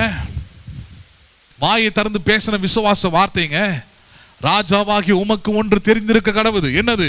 நாங்கள் ஆராதிக்கிற எங்கள் தேவன் எங்களை தப்புவிப்பார், விடுவிப்பார். ஒருவேளை விடுவிக்காமற் போனாலும் நாங்கள் வேறு தேவனை ஆராதிப்பது இல்லை என்பது உமக்கு தெரிந்திருக்க கடவுது. ஒரு விசுவாசியோடைய வைராக்கியமா தான். வாழ்க்கையில் நல்லது நடக்குது, கெட்டது நடக்குது, எதிர்பார்க்காத நடக்காது, எப்படி வேணா இருந்துட்டு போகுது. ஒன்னே ஒண்ணுதான், உம்மை உறுதியாய் பற்றி கொண்டிருக்கிற மனதை உடையவன் உம்மையே நம்பி இருக்கிறபடியால். யாரையும் நம்பி இருக்கிறபடியால்? ஆமா, என்னை விடுவிச்சாலும் சரி விடுவிக்காமல் போனாலும் சரி அவரையே நம்பி இருப்பேன். நான் எதிர்பார்த்தது நடந்தாலும் சரி நடக்கினாலும் சரி அவரையே நம்பி இருக்கிறபடியால் பூரண சமாதானத்துடன் காத்துக்கொள்வேன். இதுதான் அவங்க ஸ்டேட்மெண்ட். எங்களை விடுவிக்காமற் போனாலும் சரி நாங்கள் ஆராதிக்கிற தேவனை தவிர வேறு ஒரு தேவனை நாங்கள் ஆராதிப்பது இல்லை என்பது உமக்கு என்ன பண்ணியிருக்க கடவுது. இதெல்லாம் ஸ்டேட்மெண்ட்டா சொல்லணும். ஹலோ, சொந்தக்காரனுக்கு சொல்லணும், புருஷனுக்கு சொல்லணும், மனைவிக்கு சொல்லணும், பிள்ளைகளுக்கு சொல்லணும், பெற்றோர்களுக்கு சொல்லணும். உமக்கு ஒன்று தெரிந்திருக்க கடவுது. நாங்கள் ஆராதிக்கிற எங்கள் தேவனை தவிர வேறொரு தேவனை நாங்கள் ஆராதிப்பது இல்லை. எங்களுக்கு எதிராக எவ்வளவு சதி செஞ்சாலும் சரி, எவ்வளவு நாசமோசம் செஞ்சாலும் சரி, எங்களை விடுவிக்க அவர் வல்லவராய் இருக்கிறார் என்பது மட்டும் தெரியும். அவ்வளவுதான். நம்புறீங்களா நீங்க? அதை நடந்தது என்ன? 19. அப்பொழுது நேபுகாத்நேச்சருக்கு கடுங்கோபம் மூண்டு சாத்ராக் மேஷாக் ஆபேத்நேகோ என்பவர்களுக்கு விரோதமாய் அவனுடைய முகம் வேறுபட்டது. சூளையை சாதாரணமாய் சூடாக்குவதை பார்க்கிலும் 7 மடங்கு அதிகமாய் சூடாக்கும்படி உத்தரவு கொடுத்து சாத்ராக் மேஷாக் ஆபேத்நேகோ என்பவர்களை எரிகிற அக்கினி சூளையிலே போடுவதற்கு அவர்களை கட்டும்படி தன் இராணுவத்தில் பலசாலிகளாகிய புருஷருக்கு கட்டளையிட்டான். அப்பொழுது அவர்கள் தங்கள் சால்வைகளோடும் நீசர்களோடும் பாகைகளோடும் மற்ற வஸ்திரங்களோடும் கட்டப்பட்டு எரிகிற அக்கினி சூளை நடுவிலே போடப்பட்டார்கள். ராஜாவின் கட்டளை கடுமையாக இருந்தபடினாலும் சூளை மிகவும் சூடாக்கப்பட்டிருந்தபடினாலும் அக்கினி சுவாலியானது சாத்ராக் மேஷாக் ஆபேத்நேகோ என்பவர்களை தூக்கி கொண்டு போன புருஷரை கொன்று போட்டது. சாத்ராக் மேஷாக் ஆபேத்நேகோ என்னும் அந்த 3 புருஷரும் கட்டுண்டவர்களாய் எரிகிற அக்கினி சூளை நடுவிலே விழுந்தார்கள். ஹலோ, நடந்தது என்ன? வைராக்கியமாய் இருந்ததுனால, வைராக்கியமாய் அறிக்கையிட்டதுனால, வைராக்கியமாய் பேசினதுனால, தேவனை உறுதியாக பற்றி கொண்டிருக்கிற மனதை உடையவன் என்பதை நிரூபித்ததுனால பிரச்சனை வந்துச்சு. எதிராளிக்கு கோபம் மூண்டுது. அவன் இன்னும் 7 மடங்கு அதிகமான சூளையை சூட ஏற்றி இவர்களை கட்டப்பட்டவர்களாய் தூக்கி என்ன பண்ணினா எரிந்தான். ஒருவேளை கட்டாம விட்டா கூட தப்பிச்சு உருண்டு வந்துட போறானுங்க, வாய்ப்பில்லை. இருந்தாலும் அப்படி கூட தப்பிக்க கூடாது இவனுங்க. ஹலோ, சில நேரத்தில் நமக்கு எதிராளிகள் அப்படிதான் குழி வெட்டுவாங்க. எந்த விதத்திலையும் இவன் மேலே வந்துடக்கூடாது. எல்லாம் சுற்றி எல்லா இடத்துலையும் கேட்ட போடு, எல்லா இடத்துலையும் அவதூற பருப்பு, எல்லா இடத்துலையும் கண்ணம்னான்னு பேசு, எல்லா இடத்துலையும் என்னென்ன பண்ணணுமோ எல்லாத்தையும் பண்ணு. எதிராளியாக தான் செய்வான், சத்துருவாக தான் செய்வான். நமக்கு என்ன ஏணி போட்டு மேலே ஏறி விடுறத பார்ப்பான் அவன்? கிடையாது. ஹலோ, ஒரே எரிச்சல் பிரதர் என் மேலேன்னுவாங்க. இன்னும் எரிச்சலாக இருந்தால் அப்படி தான் பண்ணுவாங்க. எரிச்சலாக இருந்தால் பள்ளம் தோண்டுவாங்க, குழி தோண்டுவாங்க, அவதூறு பண்ணுவாங்க, காரி துப்புவாங்க, எல்லாத்தையும் பண்ணிக்கிட்டே இருப்பாங்க. நீங்கள் தேவனை உறுதியாக பற்றி கொண்டிருக்கிற மனதை உடையவர்களாக இருந்தால் ஒன்றை பார்ப்பீங்க, கர்த்தர் உங்களுக்கு 7 மடங்கு எரிகிற சூழலிலும் உங்களுக்கு சகாயராயிருப்பார். எங்கேயும் சகாயராயிருப்பார் அவர். அதை தான் அடுத்தது பிரச்சனைக்குரியவனே, பிரச்சனை பண்ணனவனே பார்க்குறான். எப்படி?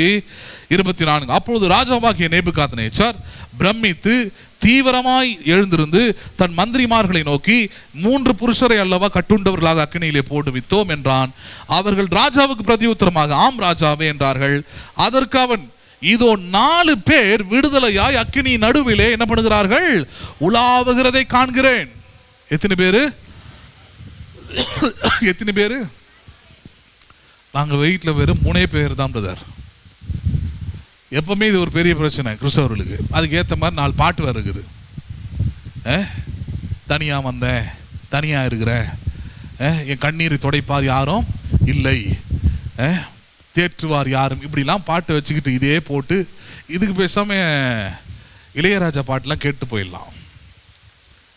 எந்த பாட்டெலாம் கேட்டு போயிடலாம். ஆமாம், அதான் பண்ணுறாங்க. உலகத்தார் போய் பாருங்க. எங்களோட ஒரு பையன் இருந்தான் ரைடில், ட்ராவலில், புதுசாக கல்யாணம் ஆகி இப்போ தான் குழந்தை இருக்குது அவனுக்கு. குழந்தை, மனைவி எல்லாரையும் வீட்டெல்லாம் மிஸ் பண்ணுவோம். நைட்டு ஃபுல்லாக அந்த சோகப்பாட்டு தான் கேட்டு உட்காந்துருப்பான்.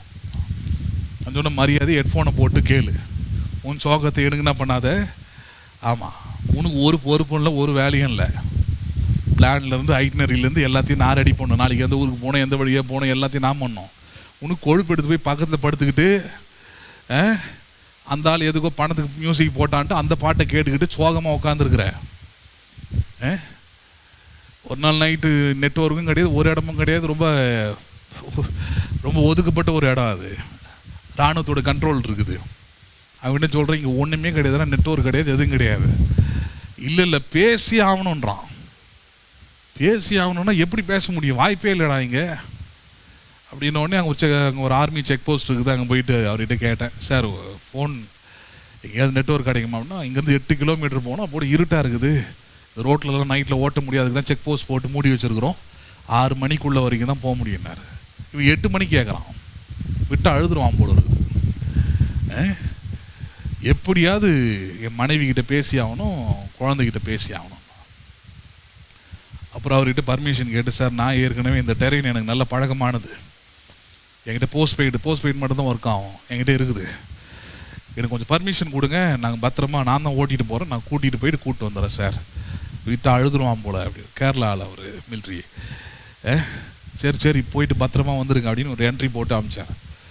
போகிறோம் அவன் கையில் மொபைலை கொடுத்துட்டோம் பாருங்க, அப்படியே கையில் வச்சு பார்த்துக்கிட்டே வா, எங்கேயாவது ஒரு இடத்துல சிக்னல் வரும், சிக்னல் வந்து சட்டுன்னு தோல் அழுத்து நான் நிறுத்திடுறேன் அப்படின்னு. கிட்டத்தட்ட 20-25 நிமிஷம் ஓட்டினா ஒரு இடத்துல வந்துடுச்சா அப்படின்னு நிறுத்துறேன், பேசிக்கோ.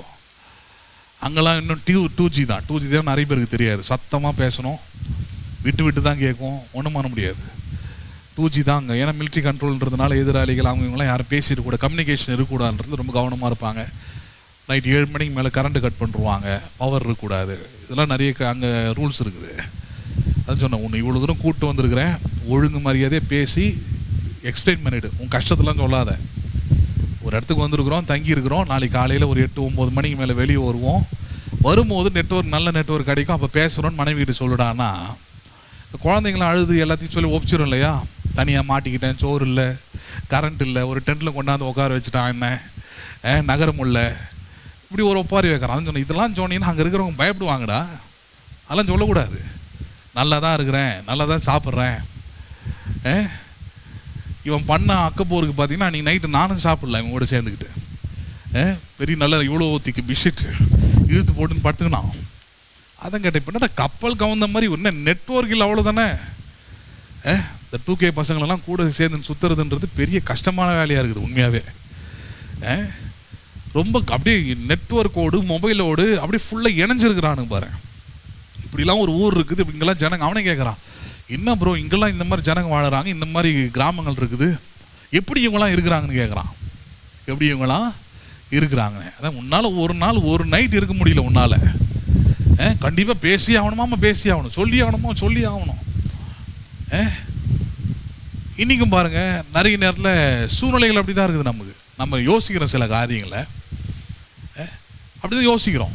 இங்கே சாத்ராக் மேஷாக் ஆபேத்நேகோவுக்கு இப்படி ஒரு வாய்ப்பே கிடையாது. யார்கிட்டே சொல்லலாம், ஹெல்ப் கேட்கலாம், யாரா வரும்.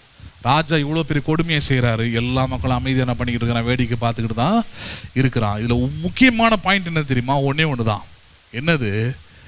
தனியாக ஒருத்தர் இருந்தாலும் சரி, 2 பேர் இருந்தாலும் சரி, தேர் இஸ் ஆல்வேஸ் +1.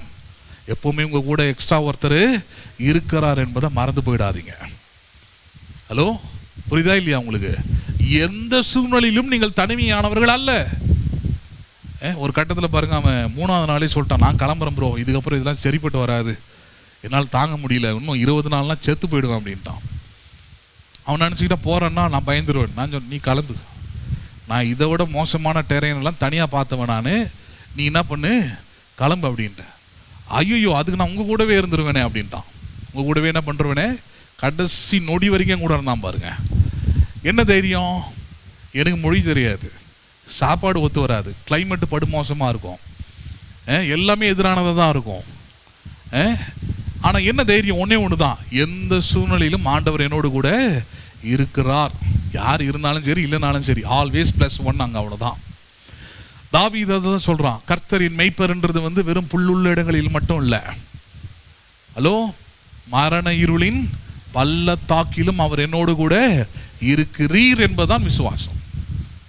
உறுதியாய் பற்றி கொண்டிருக்கிற மனதை உடையவன் எப்படி யோசிக்கிறான்? நான் தனிமையாய் இல்லை. ஒரு நாள் நான் தனி ஆள் கிடையாதுங்க. சினிமாலேயோ இல்லை ஆட்சிக்கு வர்றதுக்கு ஏதோ பாடிக்கலாம், நான் தன்னந்தனி ஆள் அப்படின்னு பாட்டெல்லாம் பாடிக்கலாம், அது அங்கே செட் ஆகும். பண்ணிங்க மாதிரி கூட்டமாக வச்சுக்கிட்டு பாட்டை ஏடா கூடமாக போட்டுட்டு உட்காந்துருக்கலாம். ஆனால் கிறிஸ்தவம் ஒரு நாளும் வாய் திறந்து நான் தனியாக இருக்கிறேன், எனக்கு யாரும் இல்லை, ஆதரவு இல்லை, கிடையவே கிடையாது.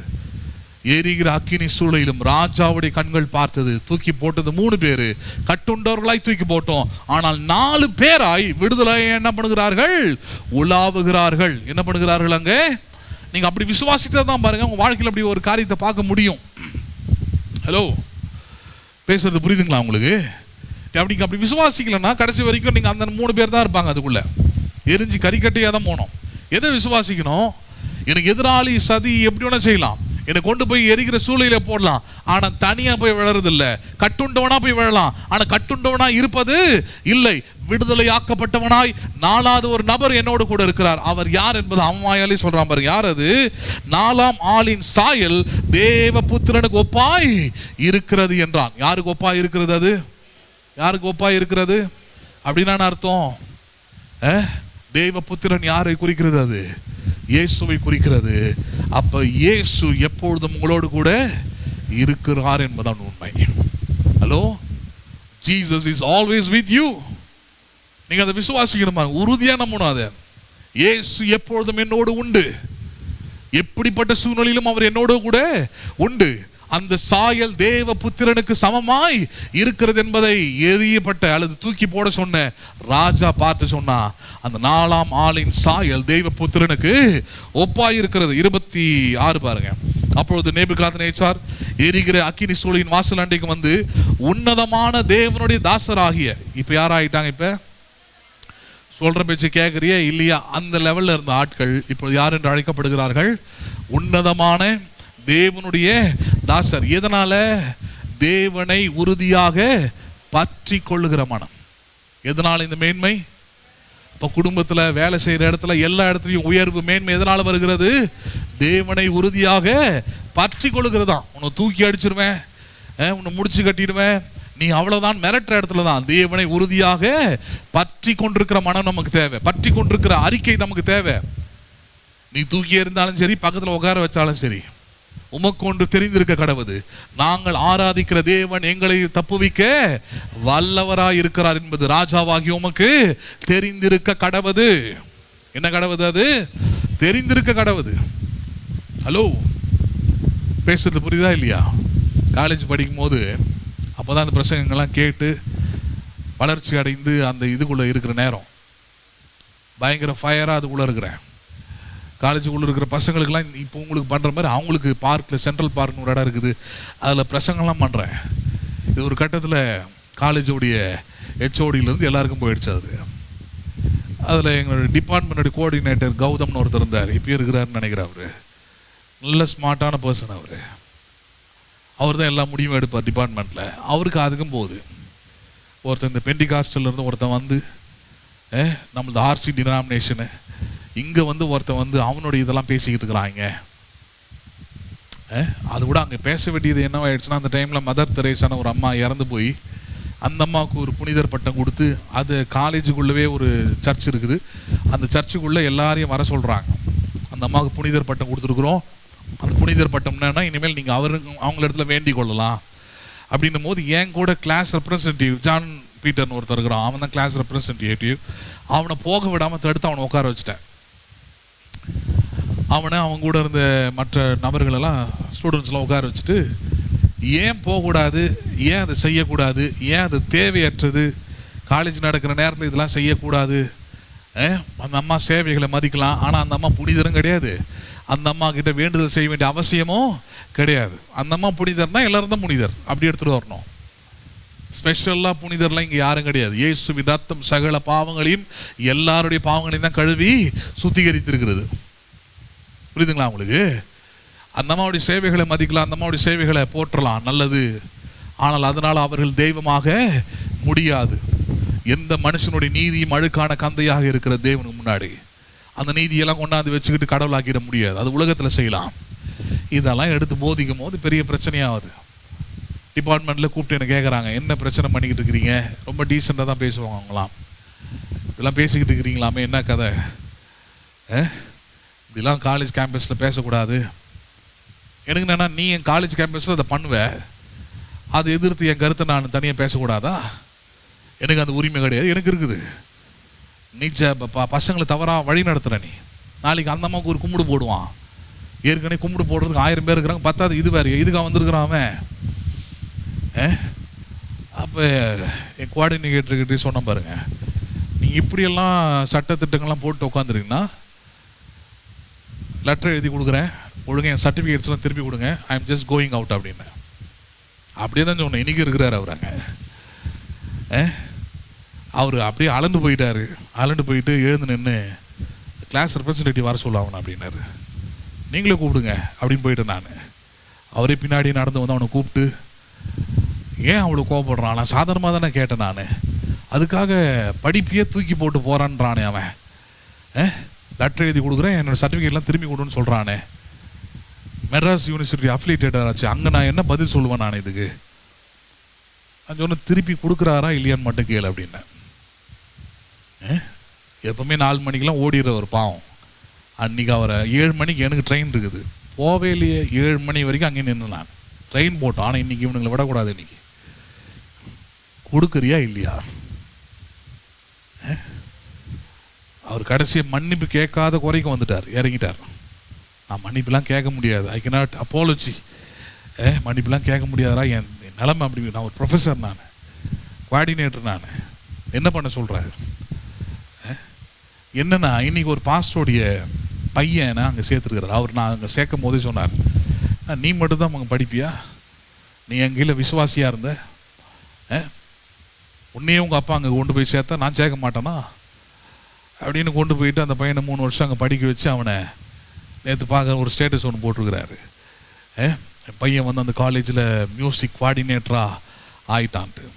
எனக்கு உடனே ஆவியாளர் வெளிப்படுத்துகிறார் பவுலை. இதை அவன் எதை நஷ்டம் என்றும் குப்பை என்றும் தூக்கி போட்டானோ அதை இவன் பெருசாக கிரீடா மரணம் பண்ணுறான், தலையில் தூக்கி வச்சுக்கிட்டு திரிகிறான். இதுதான் இன்னைக்கு ஊழியக்காரனுடைய நிலைமை. நான் எதை குப்பைன்னு தூக்கி போட்டனோ அந்த குப்பையை மடித்து தூக்கி தலையில் வச்சுக்கிட்டு நான் என் பையன் பெரிய சாதனை பண்ணிட்டான். ஒரு ஊழியக்கார பையன், அவனுக்குள்ளே எவ்வளோ பேர் தரிசனம் இருக்கணும் நான் கேட்குறேன். ஹலோ, நான்லாம் ஒரு 2 கவர்மெண்ட் சர்வெண்ட் ஸ்டாஃபுக்கு பிறந்தேன். கொஞ்சம் வசதியாக வளர்ந்தேன். இப்பயும் வசதியாக இருக்கிறேன். அதே வசதியில் நான் ஓட்டிடலாம் என் வாழ்க்கையை. இங்கேருந்து அவ்வளோ 4000 கிலோமீட்டர் ஓடணும்னு அவசியம் கிடையாது. ஏன்? இயேசுவை பற்றி அறியாத ஜனங்கள் இன்னும் என்னென்ன இடங்க கிராமங்கள் இருக்குது பார்க்கணும், கேட்கணும், வேடிக்கை பார்க்கறதுக்கு போல. நேற்று தான் அதில் சொல்லியிருந்தேன், வேவு பார்க்கறதுக்காக தான் போகிறேன். இளைஞர்கள் வந்தால் அவனை டாக்டர் ஆகிறது, இன்ஜினியர் ஆகிறது என் வேலை கிடையாது. அவனை ஊழியக்காரன் ஆகிறது, அவனை சுவிசேஷகனாக மாற்றுறது, அவனை இங்கிருந்து எப்படியாவது அங்கே அனுப்புறது என்னுடைய வேலை. கல்யாணம் பண்ணி வைக்கிறதும், குழந்தை பெற்று வைக்கிறதும், அதுக்கு பேர் வைக்கிறதும், அதெல்லாம் செகண்டரி ஒர்க்கு தான்.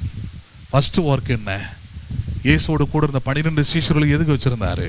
உலகம் முழுவதும் சென்று சகல ஜாதியரையும் சீஷராக்கி பிதா குமாரன் பரிசுத்த ஆவியினாலே. அதாங்க பாயிண்ட். எனக்கு வந்து இங்கே 100 கோடிக்கு சபை கட்டுவேன், ஆனால் 100 கோடிக்கு ஈக்குவலாக சுவிசேஷத்தையும் வெளியே அனுப்புவேன். அதான் பாயிண்ட்டுங்க. ஒன்றும் இல்லாதப்பவே இதான் செய்கிறேன், அதனால தைரியமாக சொல்கிறேன் செய்வேன்னு சொல்லிட்டு. இருக்கிறப்ப சொன்னால் பரவாயில்ல. வெறும் 20-30 விசுவாசிகளை வச்சுக்கிட்டே நான் இவ்வளோ பெரிய ஊழியத்தை செய்கிறேன், இவ்வளோ பெரிய பிரம்மாண்டமாக செய்கிறேன், இவ்வளோ சிறப்பாக செஞ்சுக்கிட்டு இருக்கிறேன், இவ்வளோ சிறப்பாக சுவிசேஷத்தை வெளியே கொண்டு போய்கிட்டு இருக்கிறேன். நான் அன்றைக்கி ஒரு அம்மா கடைக்கு போயிட்டு 2 பேர் பேசிக்கிட்டு போகிறாங்க. நான் மேலே இங்கே நிற்கிறேன், அவங்க என்னை பார்க்கல. அந்த அம்மா அங்கேருந்து பார்த்துருச்சு. இப்போ எல்லாருடைய கண்ணும் மாடியில் இருக்குது. இப்போ பார்த்துட்டு அந்த அம்மா சொல்லுது, என்ன மேலே என்ன எது இன்னும் வித்தியாசமாக பண்ணியிருக்கிறாங்களே. பக்கத்தில் ஒரு அம்மா சொல்லுது, ப்ரேயர் நடத்துறதுக்காக பண்ணுறாரு. அவர் எதுக்கு பண்ணுறாரு? பேச வைக்கிறோங்க. ஹலோ, புரியுதுங்களா உங்களுக்கு? புரியுதா இல்லையா நான் பேசுறது உங்களுக்கு? அப்போ அதுதான் தேவைங்க. செருப்பு விற்கிற கம்பெனி வச்சுருந்தா, இல்லை செருப்பு விற்கிற முதலாளியாக இருந்தால், அவன் புத்தி எங்கே போனாலும் இதுதான் இருக்கும். வெறுங்காலை பார்த்தா எழுதியாவது செருப்பு வாங்கிவன் மாட்டிட மாட்டானா, போட்டு விட்டுற முடியாதா, வித்துற முடியாதான் தான் பார்ப்பான். அதே போல தான் ஒரு ஊழியக்காரன். பேசுறது புரியுதா இல்லையா? ஆமாம். என் பையனெல்லாம் பார்க்கும்போது டைரெக்டாக ஊழியத்துக்கு வா, ஊழியம் செய், எதுவுமே நான் தீர்மானிக்கிறதுக்கு இல்லை. எனக்கு ஒரு ஆசை இருக்குது, அவனை ஏர் பைலட்டாக மாற்றணுன்ட்டு. ஏர்ஃபோர்ஸில் மிலிட்ரியில் அவனை ஒரு ஏர் பைலட்டாக மாற்றி அங்கேருந்து வா, திருப்பி வா, வந்து ஊழியத்தை செய். அதுக்குள்ளே எல்லாத்தையும் ஏற்பாடு பண்ணி வைக்கிறேன். எலியா ஏற்பாடு பண்ணி வச்ச மாதிரி எல்லாத்தையும் செஞ்சு வைக்கிறேன். நீ வந்து என்ன பண்ணு, முடிச்சு எல்லாத்துக்கும் முடிவு கட்டு. உலகத்தை தெரிஞ்சுக்கிட்டு வா, உலகத்தில் என்ன நடக்குதுன்னு பாரு. பூமியின் உயர்ந்த இடங்களில் உன்னை ஏறி இருக்க பண்ணுவேன்றாரு. பாரு, அதை பார்த்துட்டு வந்து ஊழியம் செய். கீழ் மட்டத்திலேருந்து மேல் மட்டம் வரைக்கும் எல்லாருக்கும் செய்யாத. அந்த தரிசனத்தை தான் அவனுக்குள்ளே வைக்கணும். ஒரு நாள் என் பிள்ளை வந்து எங்கள் அப்பா 100 விசுவாசிகளை கொடுத்துட்டாரு, இது 200 மாற்றணும், அந்த பாயிண்ட்டுக்குள்ளே போயிடாது. 100 ஆடுகள் இருந்தால் அது 200 மாறும், அதில் மாற்றுக்கிறதே கிடையாது. ஆனால் அந்த 200 என்னவா இருக்குதுன்றதாங்க வேல்யூங்க. 200 தேவனை உறுதியாக பற்றி கொண்டிருக்கிற மனதை உடையவர்களாக இருக்கிறாங்களா? ஹலோ, புரியுதா இல்லையா? 1000 டாக்டர் ஆக முடியும், 1000 இன்ஜினியர் ஆக முடியும். எங்கள் அப்பாலாம் நல்ல தரிசனத்தில் இருக்கும்போது அதான் சொன்னார். ரெண்டுமே அவர்கிட்ட இருக்குது. நல்ல தரிசனத்தில் இருக்கும்போது அதான் சொன்னார். எதிர்ப்பு வரும்போது, எங்க அங்கே படிச்சுட்டு என் பையனை வெளிநாட்டுக்கு அனுப்பி சம்பாரித்து வர வைக்க தெரியாத பணத்தை எனக்கு இங்கே எதுக்கு அவனை ஊழியத்துக்கு இங்கே கொண்டு வரேன் நான்? அதெல்லாம் நீங்கள் யோசிக்க மாட்டீங்களா? நான் அன்றைக்கி ஒரு அதிகாரம் இருந்தவர்கிட்டே தைரியமாக கேட்டார். அதே அப்பா தான் இன்னொரு நாள் என்கிட்ட வந்து சொன்னார், இங்கே பாரு, பாஸ்ட்டு போட பையன், அவங்க அப்பாலாம் பிறக்கும் போதே அவன் பாஸ்டடா. அவங்க அப்பா அவர் பையன் சிங்கப்பூரில் போய் சம்பாரிச்சு 1000 லட்சமாக அனுப்புகிறானா. இப்போ அவர் ஊழியத்தை நிம்மதியாக செய்கிறாரு. நீ கிளம்பி போ, ஊழியத்தில் என்ன பண்ணாத. அது கோபத்தில் சொன்னாரா என்னத்தில் சொன்னார்? நான் சொல்கிறேன் சில வருஷத்துக்கு முன்னாடி நான் எங்கள் அப்பாவால் தான் ஊழியத்துக்கு வந்தேன்னா அப்போவே சரிப்பா, ஓகே டேடி அப்படின்ட்டு நான் பண்ணியிருப்பேன். நான் பேக்கெல்லாம் தூக்கிட்டு, நமக்கு அதெல்லாம் இஷ்டம் தான், கிளம்பி போயிட்டு இருப்பேன். நான் இவ்வளோ தூரம் போகிறேன், சிங்கப்பூர் போக தெரியாதா? கிளம்பி போயிட்டுருக்கலாம். நான் சொன்னேன், நான் உங்களை பார்த்து வரல, நீங்கள் சொல்லியே நான் இங்கே வரல. அழைத்த ஒருத்தர் இருக்கிறார், அவருக்கு உண்மையாக இருக்கணுன்றதுக்காக தான் இங்கே நிற்கிறேன் நான். அதனால் நீங்கள் சொல்லும் போது வான்றதும் உட்காரணும் போது போன்றதுக்கு ஆள் நான் கிடையாது. அவன் செய்கிறான்னா அவனை போய் கேள்வி கேளு போயிட்டு. நீ பாஸ்டாக இருந்துக்கிட்டு கடைசி அவர் கூட்டிகிட்டு போய் இப்போ ஒரு 3 மாதத்துக்கு முன்னாடி காரில் கூப்பிட்டு போய் காமிச்சான் அந்த இடத்த. அவன் என்ன பண்ணி வச்சுருக்கிறான் பாரு. என்ன பண்ணார்? பிள்ளைய சிங்கப்பூருக்கு அனுப்பி பணத்தை நல்லா சம்பாரித்து வர வச்சு நல்ல பெருசாக ஒரு ஓலை கொட்டா மாதிரி அந்த வீட்டை பிரம்மாண்டமாக கட்டிட்டார். சபை எங்கே இருக்குதுன்னே தெரியல. அந்த ரோல இருக்கிற எல்லாமே பில்டிங் ஆகிடுச்சு, பெரிய பெரிய பில்டிங் ஆகிடுச்சு. நான் கேட்டேன், இங்கே தானே ஒரு சபை இருந்தது, அந்த சர்ச்சுக்கு தான் இருந்தது. பார்த்தா பாழடைஞ்சு போயிட்டு. நான் கேட்டேன், சபை நான் எப்படி வச்சுருக்கிறேன், ஒரு பெயிண்ட் கூட அடிக்கல, அப்படியே பாழடைஞ்சு போய் ஓட்டில் வச்சுருக்கிறான். பக்கத்தில் இருக்கிற பில்டிங்லாம் பில்டிங்கு, இவன் வீடு டபுள் பில்டிங்கு. இதுக்கு தான் சிங்கப்பூர் போயிட்டு வர வச்ச பணமானு கேட்டேன். நான் என் சொந்த பணத்தை, கடன் வாங்கின பணத்தெல்லாம் போட்டு ஊழியத்தை செஞ்சுக்கிட்டு இருக்கிறேன். இது பெருசாக தெரில. வெளிநாட்டிலேருந்து வர வச்சு பணத்தை சம்பாதிக்க வச்சு பணத்தை வச்சு எல்லாம் தான் கட்டுறான். ஹலோ, நீங்கள் நாட்டில் போய் பாருங்கள், எல்லாருமே அப்படி தப்பு ஒன்றும் கிடையாது. பிள்ளைகளை படிக்க வைக்கிறவங்க வெளிநாட்டுக்கு அனுப்புகிறாங்க, வர பணத்தை வச்சு சுகமுகமாக வாழறாங்க, லக்ஸூரியஸாக இருக்கிறாங்க, தப்பு இல்லை. அப்போ உனக்கும் அழைக்கப்பட்டவனுக்கு என்ன வித்தியாசன்றது தான் கேள்வியாங்க. ஹலோ, புரியுதா உங்களுக்கு? நீங்கள் உலகத்திலிருந்து எடுக்கப்பட்டவர்கள்னா எதில் எடுக்கப்பட்டீங்க? நீங்கள் உங்களுடைய வீடு, உங்களுடைய கவனம் எல்லாமே உங்களுடைய கவனம், உங்களுடைய வாழ்க்கை எல்லாமே வந்து வெறும் வீடு, ஆஸ்தி, பெருசாக வீடு கட்டிட்டாரு, சபை குப்பமேடு மாதிரி இருக்குது, அறிவில்லை. நான் கேட்குறேன், முதல்ல எதை கட்டியிருக்கணும்? நீ சபைனாலே என்ன நினச்சா விசுவாசி கொடுத்தா கட்டலாம் அப்படின்னு வச்சுருக்கிறாங்க. இன்றைக்கி எல்லா இடமும் அப்படி தான் நடக்குது. விசுவாசிக்கு தராங்க, இல்லைன்னு சொல்லலை நான். ஆனால் என்னுடைய ஊழியம் வேறு. தேவன் எனக்கு கொடுத்துருக்கிறாரு, நான் கட்டுறேன். ஹலோ, புரியுதா உங்களுக்கு? கொடுத்துருக்கிறாருன்னா ஆமாம் கொடுக்குறாரு, செய்கிறாரு, அதுக்குரிய உதவி செய்கிறாரு, எல்லாம் பண்ணுறாரு, பண்ணி முடிக்கிற, அவ்வளோதான் பாயிண்ட்டு. எனக்கு ஊழியம் செய்யணும், அவ்வளோதான் பாயிண்ட், வேறு ஒன்றுமே கிடையாதுங்க. அதுக்கு தான் விசுவாசிகள், அதுக்கு தான் சபை, அதுக்கு தான் பிரசங்கம், அதுக்கு தான் இவ்வளோ நேரம். அப்போ மற்ற ஊழியத்துக்கும் இதுக்கு இருக்கிற வித்தியாசத்தை புரிஞ்சுக்கணும் பாருங்க. எல்லாத்தையும் கம்பேர் பண்ணிட்டு உட்காந்துருக்கூடாது. அந்த ஊழியமே இது ஒன்று பிரதர், அது இது இப்படி தான். இல்லை இல்லை, அது வேற, அந்த வேற தரிசனத்தில் ஓடுது. அது இதோட தரிசனம் வேற. அறிவிக்கப்படாத, சொல்லப்படாத, இது வரைக்கும் போதர்களுடைய கால்களே படாத இடங்கள் இந்தியாவில் முக்கியமான இடமா இருக்குது இன்னைக்கு. அதெல்லாம் அரசாங்கம், இராணுவம்லாம் கட்டுப்பாட்டில் எடுத்து அவங்க வீடெல்லாம் கட்டி கொடுத்து அங்கே எங்கே போனாலும் நல்ல நல்ல ஸ்டே இருக்குது, எல்லாமே இருக்குது. நவநாகரிகமான எல்லாமே வந்துருச்சாங்க. ஆனால் இயேசு கிறிஸ்து மட்டும் போகலாங்க. சபைகள் மட்டும் இல்லை, ஆலயங்கள் மட்டும் இல்லை, எல்லாம் இங்கேயே ரவுண்ட் அடிச்சுக்கிட்டு இங்கேயே உட்காந்துக்கிட்டு இருக்கிறாங்க. இதிலே பெருமை பாராட்டிக்கிட்டு நாங்கள் பெருசாக காட்டிட்டோம், எங்கள் சர்ச்சு பெருசு, எங்கள் 600 ஃபேமிலிஸ் வராங்க. 600 ஃபேமிலிஸும் பரலோகத்துக்கு வருவானான்னு கேட்க சொல்லு. பிதாவின் சித்தம் என்ன 600 ஃபேமிலிஸ் வரதா? 600 ஃபேமிலிஸும் ஊழியம் செய்கிறது, 600 ஃபேமிலிஸும் பில்லர்ஸாக இருக்கிறது, 600 ஃபேமிலிஸும் ஊழியத்தை தாங்குவது, செயல்படுத்துவது, ஆட்களை அனுப்புவது, இதுதான் முக்கியம். அங்கே பேசுறது புரியுதா இல்லையா உங்களுக்கு? அப்போ இங்கே சாத்ராக், மேஷாக், ஆபேத்நேகோ பாருங்க, வந்தது வந்து ஏதோ வேலை செய்யறதுக்கு, ஏதோ ராஜா எங்களை கொண்டு வந்துட்டான், ஏதோ நாங்கள் இதை வச்சு ராஜா கூஜா தூக்கி ஏதோ ஒன்று பண்ணிடலாம்லாம் இல்லை. தெளிவாக இருக்கிறான். தேவனை உறுதியாக எங்களை அடிமையாக கொண்டு வரப்பட்ட இடத்துல நாங்கள் தேவனுக்கு எப்படி இருப்போம்? உண்மையாக இருக்கிறோம். தேவனிடத்தில் உறுதியாக பற்றி கொள்ளுகிற மனம் எங்களுக்கு உண்டு என்பதை காண்பித்தான். காண்பித்தபடியினால தான், அறிக்கிட்டபடியினால தான். 4வது நபருடைய சாயல் யாருடைய சாயலாக இருந்தது? அது தேவபுத்திரனுடைய சாயலாகவே இருந்தது. 27 தேசாதிபதிகளும் அதிகாரிகளும் தலைவரும் ராஜாவின் மந்திரிகளும் கூடி வந்து அந்த புருஷருடைய சரீரங்களின் மேல் அக்கினி பலம் செய்யாமலும், எது பலம் செய்யவில்லை? அக்கினியில போடப்பட்டார்கள், ஆனால் அக்கினி என்ன பண்ணவில்லை? ஏன்? ஒன்னே ஒன்று தான், கர்த்தர் எனக்கு சகாயர். யார் எனக்கு சகாயர்? கர்த்தர் என் கூட இருக்கும்போது அக்கினிக்குள்ளவே நடந்தாலும் சரி, அவைகள் ஒன்றும் என்னை செய்வது இல்லை. எந்த அளவு செய்யலன்றது சொல்றாங்க பாருங்க. அவர்களுடைய தலைமயிர் கருகாமலும் அவருடைய சால்வைகள் சேதப்படாமலும் அக்கினியின் மனம் அவர்கள் மேல் வீசாமலும் இருந்ததை கண்டார்கள். எந்த மனம் கூட இல்லை அவங்க மேல? அக்கினியின் மனம்.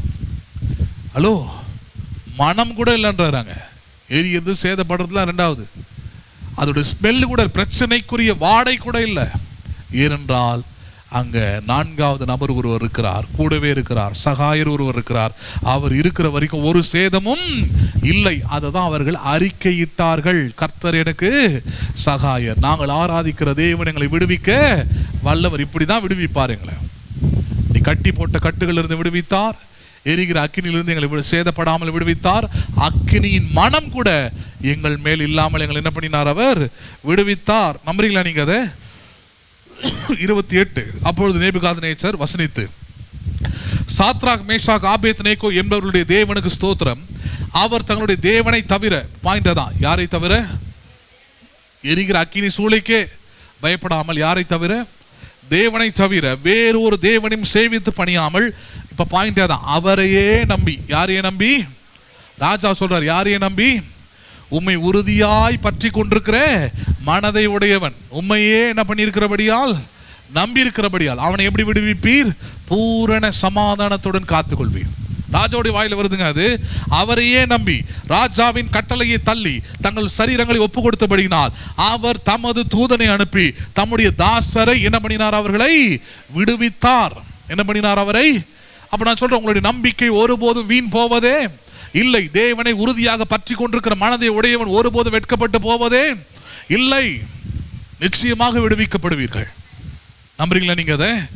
29 ஆதலால் சாத்ராக், மேஷாக், ஆபேத்நேகோ என்பவர்களுடைய தேவனுக்கு விரோதமாக தூஷண வார்த்தையை சொல்லுகிற எந்த ஜனத்தானும், எந்த ஜாதியானும், எந்த பாஷைக்காரனும் துண்டித்து போட கடவன். என்ன பண்ண கடவன்? அவன் அவன் வீடு எருக்களமாக்கப்படும் என்று என்னாலே தீர்மானிக்கப்படுகிறது. இப்ப கவனிங்க, இவ்விதமாய் ரட்சிக்கத்தக்க தேவன் வேறு ஒருவரும் இல்லை என்றான். பின்பு ராஜா சாத்ராக் மேஷாக் ஆபேத்நேகோ என்பவர்களை பாபிலோன் தேசத்துல என்ன பண்ணினான்? உயர்த்தினான். என்ன பண்ணினான்? அவர்களை அந்நிய தேசத்துல, எந்த தேசத்துல செத்து போயிருக்கணுமோ, எந்த தேசத்துல அழிஞ்சு போயிருக்கணுமோ, எந்த தேசத்துல எல்லா ஜனங்களுடைய கண்களுக்கு முன்பதாக கருகி போயிருக்கணுமோ, அந்த தேசத்தில் கர்த்தர் அவர்களை என்ன பண்ணினார்? உயர்த்தினார். அந்த உயர்வை எப்படி வந்தது? கர்த்தரை செஞ்சிட்டாரா?